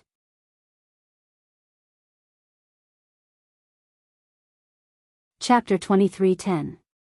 Page 1/1, Wei Lin, was Yun Jian's current identity. Hearing Wei Min's words, the group of students standing beside Wei Min gulped in shock. Especially the boy who dyed his hair red. When he heard what Wei Min said, he blurted out in shock at her before Yun Jian could, "What's wrong with you? Min, is this your younger sister who was lost for 10 years before she was found, Wei Lin?" The red-haired boy was called Hong Ling. Hong Ling's Hong clan was the second most powerful clan in Biyao city. And Hong Ling was the only son of the Hong clan. Hence, the person who was usually brutal and ruthless, who had used a metal rod to smash the leg of a student who was protecting something in his arms, was Hong Ling. After being pointed out by Hong Ling that Yun Jian was her sister who had been lost for 10 years, Wei Min's face froze, and a look of displeasure flashed across her face. However, in front of everyone, Wei Min was obviously very concerned about her reputation. Yun Jian saw Wei Min scrutinizing the handsome boy who had a piercing gaze and a cold face from beginning to end with a bashful gaze before she spoke up. "I'm sorry, but I'm sorry, but I'm sorry. That's right. This is my poor sister who was lost for 10 years, Wei Lin. My sister was lost for 10 years, and I don't even know what kind of suffering she went through outside. Was she bullied by others? I heard from the news that after many girls were kidnapped, they would be defiled. Lin, sister, is really sad that I wasn't able to stay by your side and protect you." Wei Min glared at Yun Jian, but said such words. In front of everyone, Wei Min was a sister who was thinking for her sister. However, her words were not about Yun Jian who had been kidnapped for 10 years. She might have been defiled by men outside, and might even be a prostitute who had been ridden by thousands of men. Hearing Wei Min's words, everyone looked at Yun Jian strangely. Even the brother Wei Zai, who had a trace of pity for his sister who had been lost for 10 years, instantly lost all good feelings towards Yun Jian. Unlike the crowd's reaction, the boy who had a sharp gaze and a cold face throughout, like he was the target of a teenage girl's adoration, glanced at Yun Jian out of the corner of his eye with a hint of interest. This girl saw how Hong Ling had used a metal rod to break the leg of a normal student, and she was not afraid. His eyes were sharp, and his face was cold from beginning to end. The boy who was pursued by all the girls was called Luo Jiejun. That's right, Luo Jiejun was the brother of Luo Jiechen who Yun Jian met in the classroom. And Luo Jiejun was not only the eldest son of the Luo clan, he was also the most popular boy in the Royal Academy. At that time, Luo Jiejun looked at Yun Jian with interest. At this time, everyone present thought that Yun Jian would rush into Wei Min's arms and hug her sister after hearing Wei Min's words. Or perhaps, when they saw Hong Ling smash that student's thigh with a metal rod, they were so scared that they screamed like ordinary female students.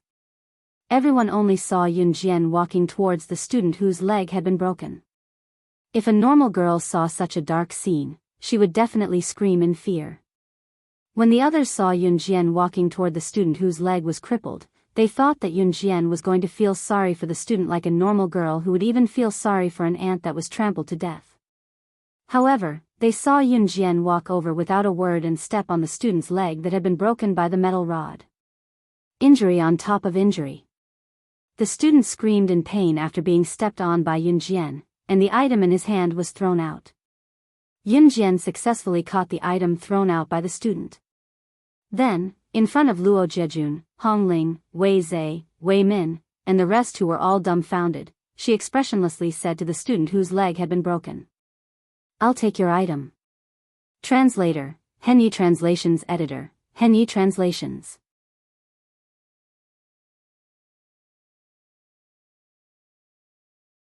Chapter 23:11. Page 1/1. They had thought that Yun Jian would go up to the student whose legs were crippled like a normal girl, or that she would stare at the student in horror and disbelief that they dared to do such a thing. Who knew that Yun Jian would step forward and stomp on the thigh of the student whose legs were crippled by the rod, causing the student to nearly pass out from the pain as the item he was holding was flung out of his hand. Wei Min and Wei Zhe had been separated from each other for 10 years and had only just been found. How could she not be afraid after seeing such a dark scene in the school? Not only that, she stepped on the student's thigh without any fear and simply snatched the item from the student's hand. Luo Jiejun narrowed his eyes and looked at Yun Jian with a strange gaze. This little girl who had just been found by the Wei family was not ordinary. She was really different from other girls of her age. She had successfully attracted his attention. Wei Zhe and Wei Min were also completely stunned. They had never thought that their little sister, who had been separated for 10 years and was so timid that she would hide in her mother's arms when she saw a cockroach or a rat, would actually be able to do this. Not only did she dare to look at the scene of the student's legs being crippled by the metal rod, she even dared to walk over and step on his thigh, forcing him to return the item in his arms. This was the first time Wei Zhe had looked at Yun Jian properly since his little sister who had been lost for 10 years had returned. Wei Min was so scared that her face changed. Even someone like her who often saw school fights and students beating each other up would be scared out of her wits when she saw Yun Jian's actions. And she actually did it so naturally. F***ck, Zhe, your little sister who had been lost for 10 years is quite fierce. Too fierce. I just crippled that guy's legs and he was still protecting the item in his arms. She stepped on it and that guy was in so much pain that he couldn't even care about the item. 2F** King fierce. When Hong Ling, who had smashed the student with the iron rod, saw this scene, his shocked expression suddenly changed. He walked in front of Wei Zhe and grabbed him by the shoulder, shouting at him in shock. At this moment, Yun Jian took the item that the student had thrown and turned to leave. The item that Yun Jian had taken was a fan.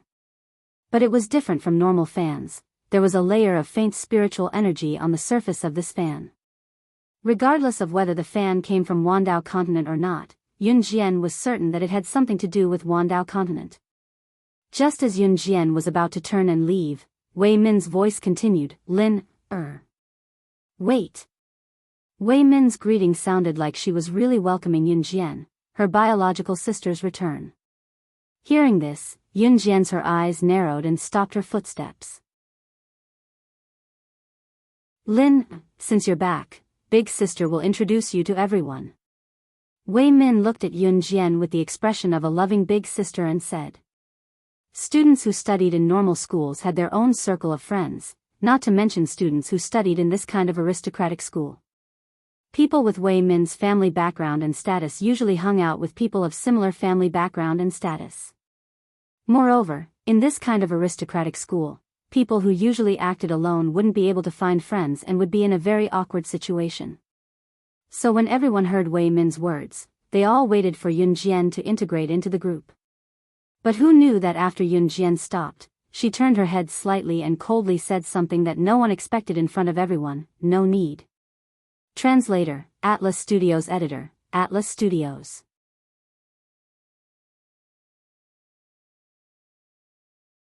Chapter 23:12.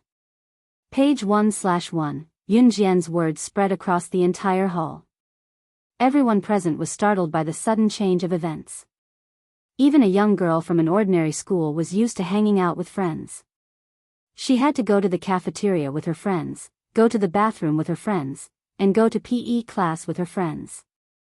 If she couldn't find any friends, she would be seen as a loner. Outsiders might even think that she was crazy, so no one wanted to be her friend.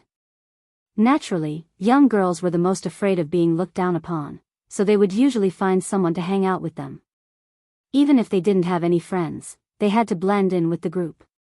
This was just an ordinary school, and in the Imperial Academy, this was even more obvious. Most girls would blend in with their group. But Yunjian's words, don't need? When these words came out, everyone present was stunned. Even Luo Jejun frowned and looked at Yunjian with interest. Yes, whether she was playing hard to get or not, she had successfully attracted his attention. And at that time, Yunjian turned and left after saying these words. She was a loner. Yunjian exuded an aura that was different from others, so everyone present couldn't help but look at her differently. It was the first time Luo Jejun, Hong Ling, and the others had seen her innately arrogant aura that made everyone present submit to her. Even Wei Zhe had to reevaluate his sister, who had been lost for 10 years. Yunjian put the fan with spiritual power into her backpack and returned to the Wei family. In the next few days, Yunjian went back and forth between the Wei family and the Imperial Academy. She also woke up early to do morning exercises and exercise.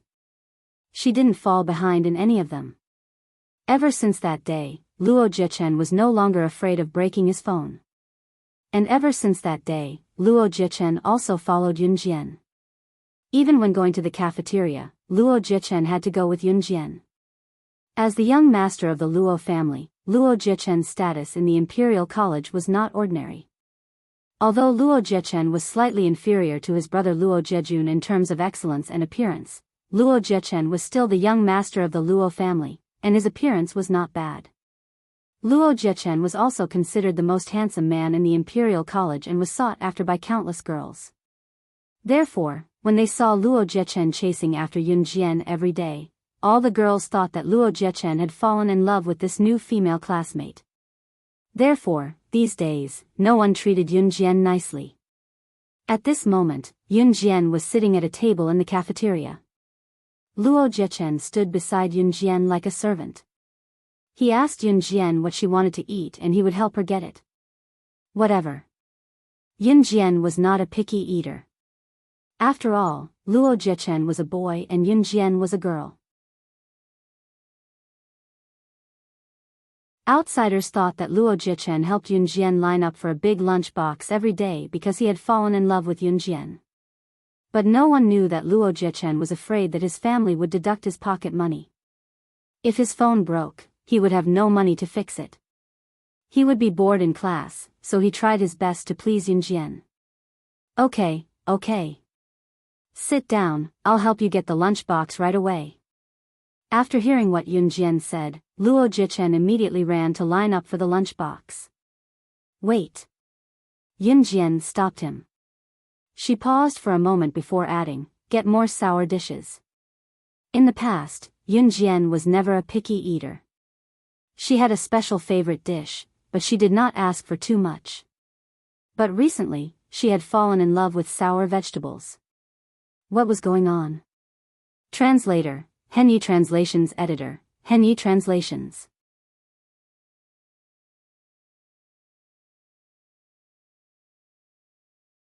Chapter 23:13. Page 1/1, but Yun Jian didn't think too much about it. After Yun Jian said that, Luo Jichen answered and ran to get Yun Jian's lunchbox. Yun Jian rested her eyes with her elbows on the school cafeteria's dining table with a hand on her forehead. Wei. Sister, you're here alone? Just as Yun Jian was about to close her eyes to rest, her sister Wei Min's voice suddenly sounded. Then, even if Yun Jian didn't open her eyes, she could feel that Wei Min was walking towards her with a group of people from the mountain behind the school that night. Children from rich families like Wei Min and Wei Zhe usually hung out with other children from rich families who were about the same as them on campus.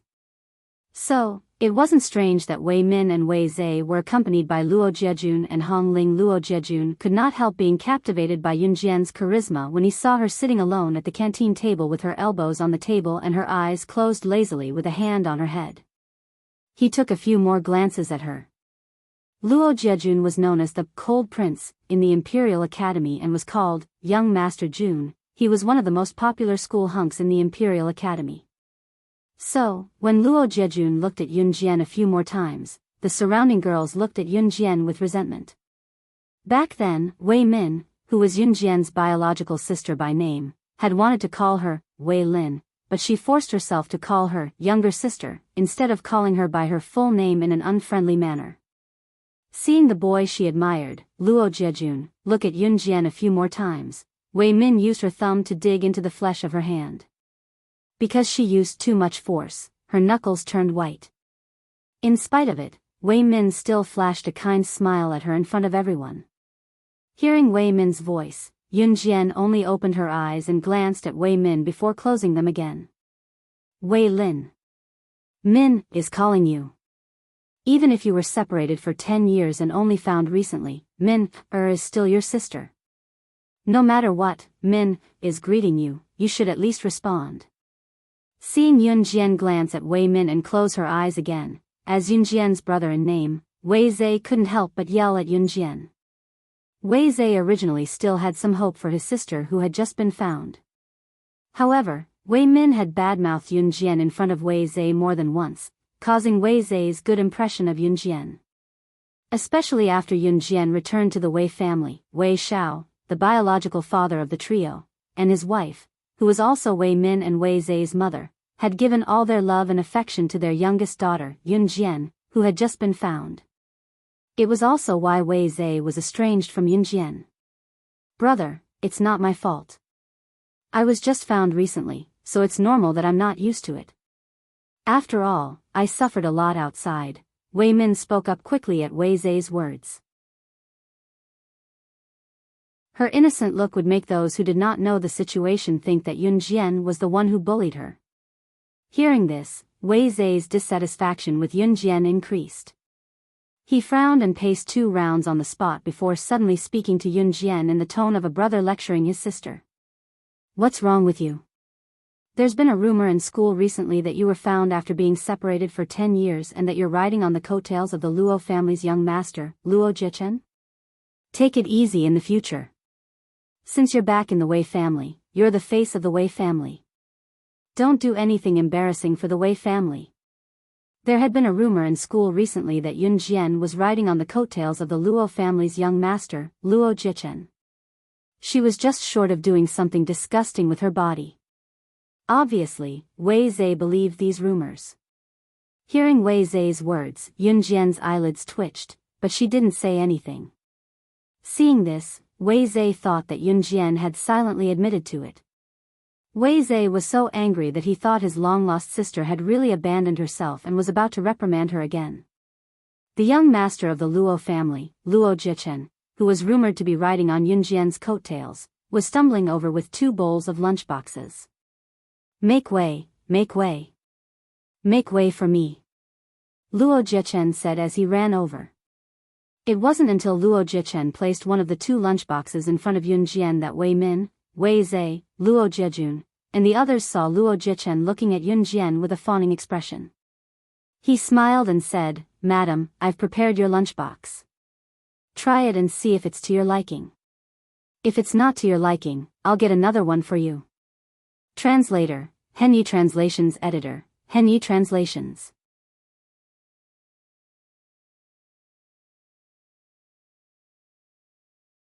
Chapter 23:14. Page 1/1. Seeing Luo Jichen using such a flattering expression to express his goodwill to Yun Jian, Wei Zhe, Wei Min, Luo Jiejun and Hong Ling were shocked. Especially Wei Zhe and Wei Min. The young master of the Luo family, Luo Jichen, was usually arrogant and playful. He was someone who did not do his job properly.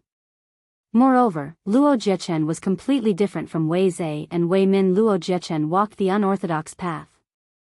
Even if the heavenly king came, he would not be able to make Luo Jichen bow his head. Just last year, because the principal of the Imperial College caught Luo Jichen violating the school rules, he severely criticized Luo Jichen. In the end, Luo Jichen sent the principal to the hospital. After this incident, Luo Jichen's father personally brought Luo Jichen to apologize to the principal. He even deducted 2 years of Luo Jichen's pocket money. It could be said that Luo Jichen was a little hedgehog that refused to admit defeat. At least Wei Zhe, Wei Min and the rest had never seen Luo Jichen submit to anyone. But what was going on today? The former little tyrant Luo Jichen actually called a girl grandaunt? He even personally queued up to buy her lunchbox. He even said, "If it's not to your liking, I'll get another one for you."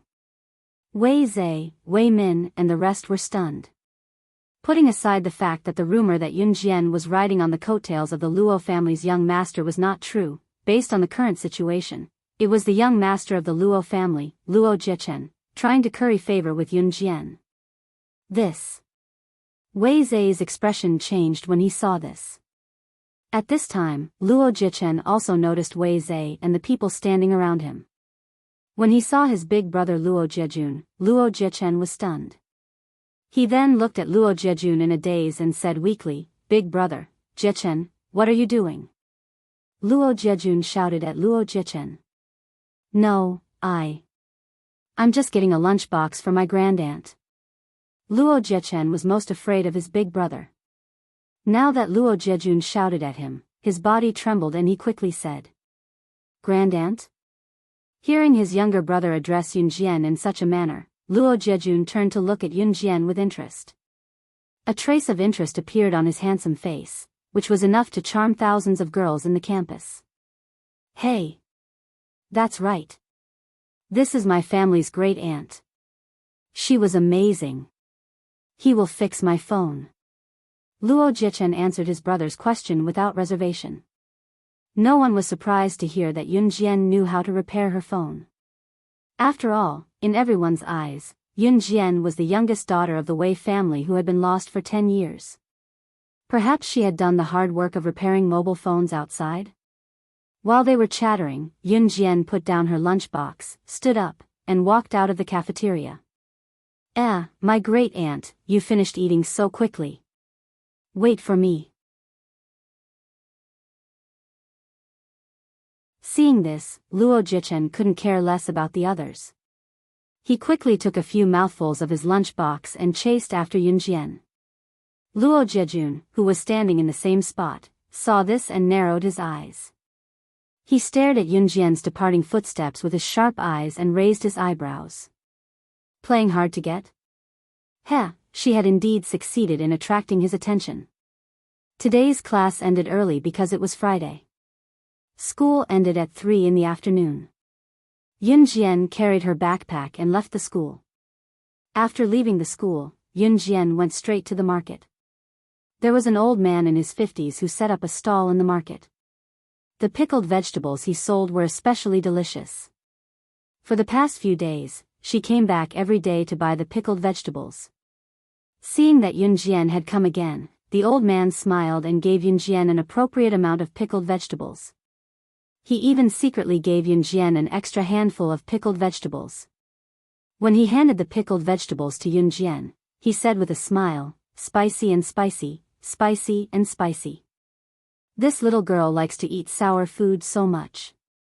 When she gets married and has children in the future, I guarantee that she will give birth to a fair and chubby grandson. Top reading website, M.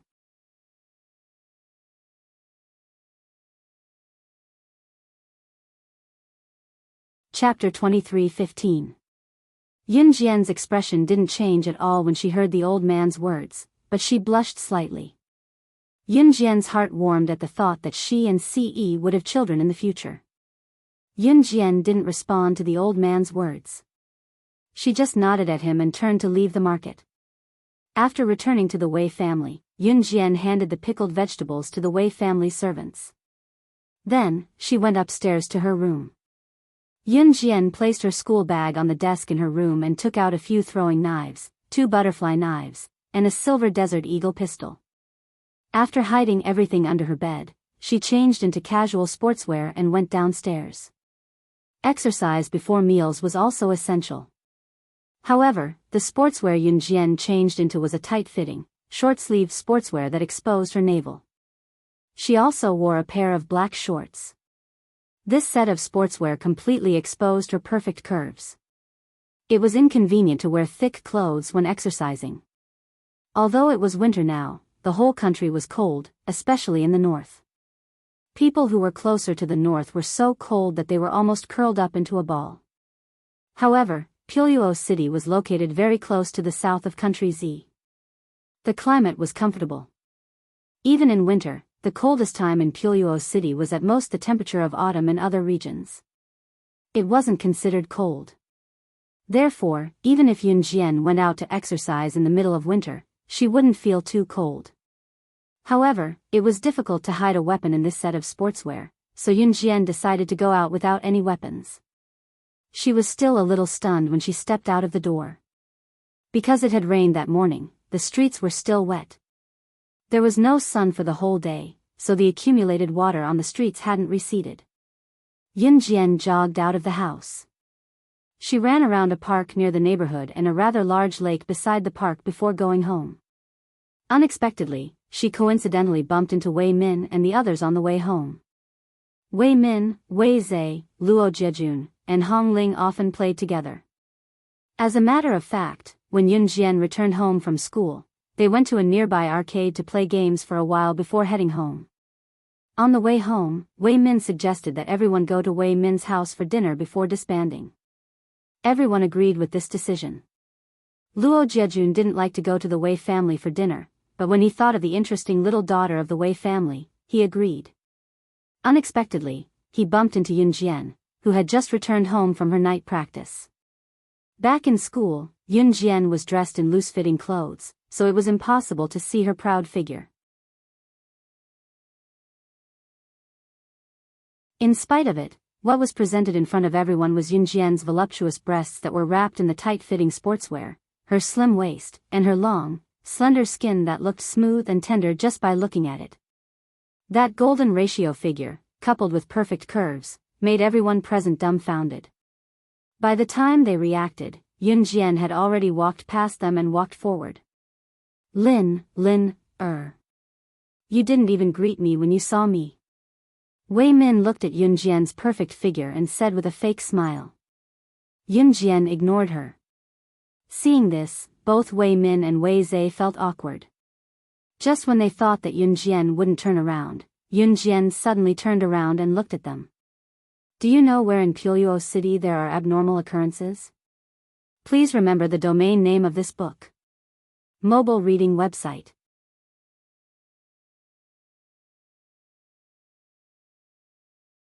Chapter 23:16. What Yun Jian wanted to ask was naturally about the mysterious man opening the passage from the myriad continents to Earth.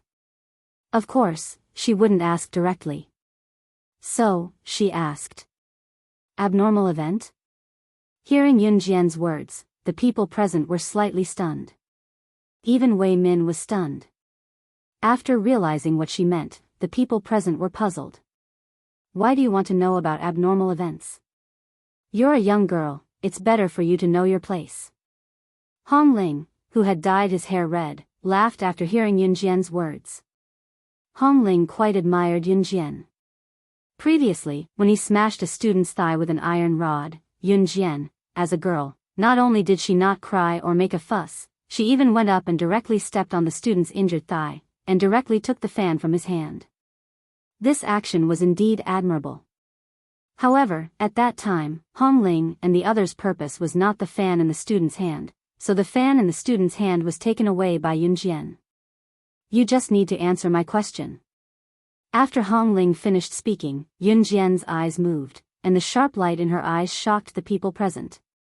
However, the few of them still managed to react. There hasn't been any abnormal events in Biyao City recently.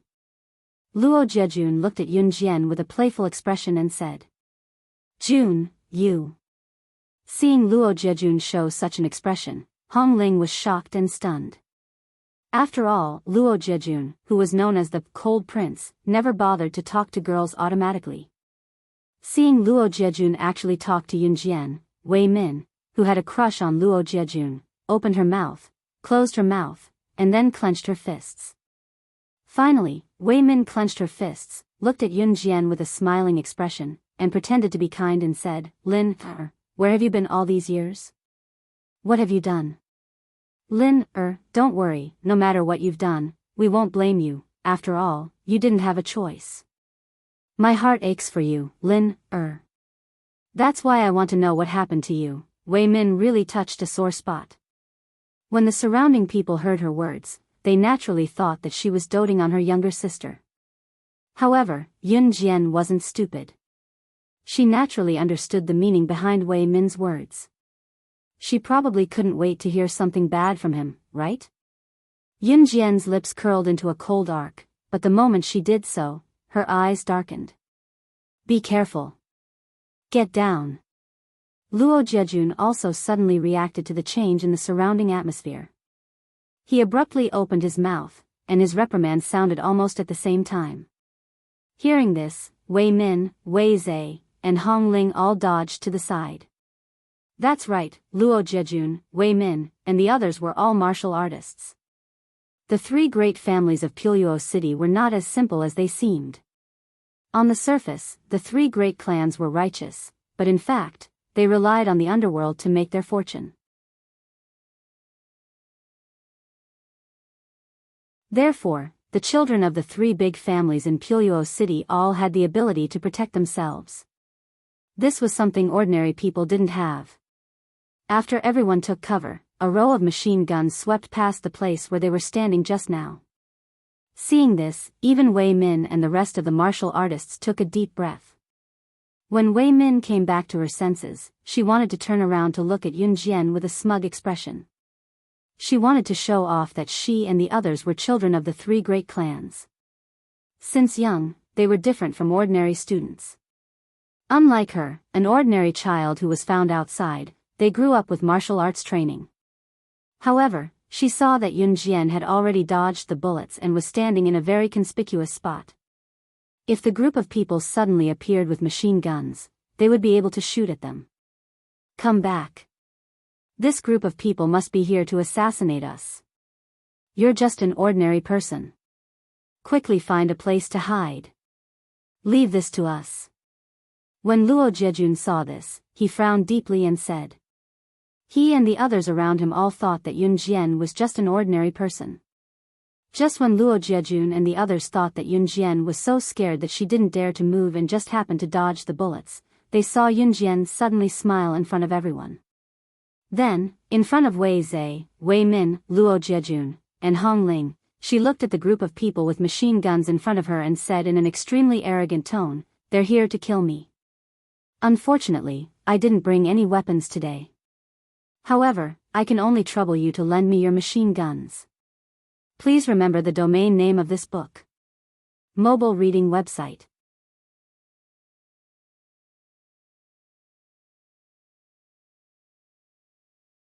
Chapter 23:17. Page 1/1. Yun Jian's words shocked everyone present. These people who suddenly appeared with machine guns were all here to kill her? How was that possible? She was only the youngest daughter of the Wei family who had been lost for 10 years and had just been found. She was just an ordinary little girl who hadn't even received any training from her family. How dare she say that these people were here to kill her? On the other hand, Luo Jejun, Hong Ling, Wei Zhe, and Wei Min were all children of the Luo, Hong, and Wei families of Biyao City. When the three big families of Biyao City, the Luo, Hong, and Wei families, first started out, they did not rely on the legal side. The three big families of Biyao City started out by relying on the underworld. Later on, they returned to the legal side. However, when they were in the underworld, they had offended many people, so the three big families were often hunted down. As the heirs of the three big families, Luo Jejun, Hong Ling, Wei Zhe, and Wei Min had received special training from their families since they were young, so they were often hunted down. Therefore, when they saw the scene just now, Luo Jejun and the rest's first reaction was that these people who suddenly appeared with machine guns were here for them. Who would have thought that Yun Jian would say something like that? Crazy, crazy. She's crazy. June, your skills are the best. Go and save her. The three of us will cover you, and when you come back, we'll choose to retreat quickly. Hearing Yun Jian's words, Hong Ling was stunned for a moment, then anxiously said to Luo Jejun. Because of the sudden burst of machine gun fire, the red-haired Hong Ling no longer cared about his image and said to Luo Jejun. Okay. Luo Jejun nodded and was about to move towards Yun Jian. No. I'll go. That's my sister. I can successfully save her. Seeing that Luo Jejun was about to go save Yun Jian, Wei Min panicked and grabbed Luo Jejun's hand and shouted. If Luo Jejun went to save Yun Jian, he would definitely touch Yun Jian's hand, and the two of them might even hug each other. This was unacceptable to Wei Min. I'll go. Wei Min still wanted to say something, but Luo Jejun lowered his eyes and shouted. After saying that, Luo Jejun let go of Wei Min's hand and planned to walk to where Yun Jian was just now. Just as they were done debating and Luo Jejun flung Wei Min's hand away, intending to stand toward Yun Jian so that he could be shot by the sudden appearance of the handheld machine guns in front of him, Luo Jejun was interrupted. Luo Jejun and the others were surprised to find that Yun Jian was gone. Where is she? When Hong Ling saw this, he was stunned and shouted. She couldn't have found a place to hide, could she? We were thinking about her safety, and she actually. I mean, my sister is too naughty. Does she know that she's in danger? As her elder sister, I'm very worried about her. Wei Min thought that Yun Jian had found a place to hide herself. She was angry. Just as she was about to say something extreme, she suddenly realized that she was in front of Luo Jejun, so she quickly changed her words. Look. There. Just as Wei Min was thinking about how narcissistic Yun Jian was, insisting that the group of people armed with machine guns were targeting her in such a dangerous situation, she thought that Yun Jian was trying to attract the attention of Luo Jejun, who was known as the Cold Prince in school. Suddenly, a scream was heard. Hong Ling was looking at the group of people armed with machine guns not far away with a terrified expression. The machine guns in his hands were already gone. In front of that group of people was Yun Jian, who had disappeared in front of Luo Jejun and the others. At this moment, Yun Jian was standing on dozens of machine guns. She was standing lazily in front of everyone, waving a machine gun in her hand. That leisurely and lazy look was enough to make everyone tremble. It also happened to be in line with Yun Jian's arrogant words just now. She actually. In the blink of an eye, she actually snatched all the machine guns from the other party's hands. Hong Ling's eyes widened as he looked at the scene in front of him in shock. As Yun Jian's brother in name, Wei Zhe's eyes also shrunk. Wei Min's face darkened. Luo Jejun, on the other hand, glanced at Yun Jian playfully. They didn't even see clearly when Yun Jian made her move.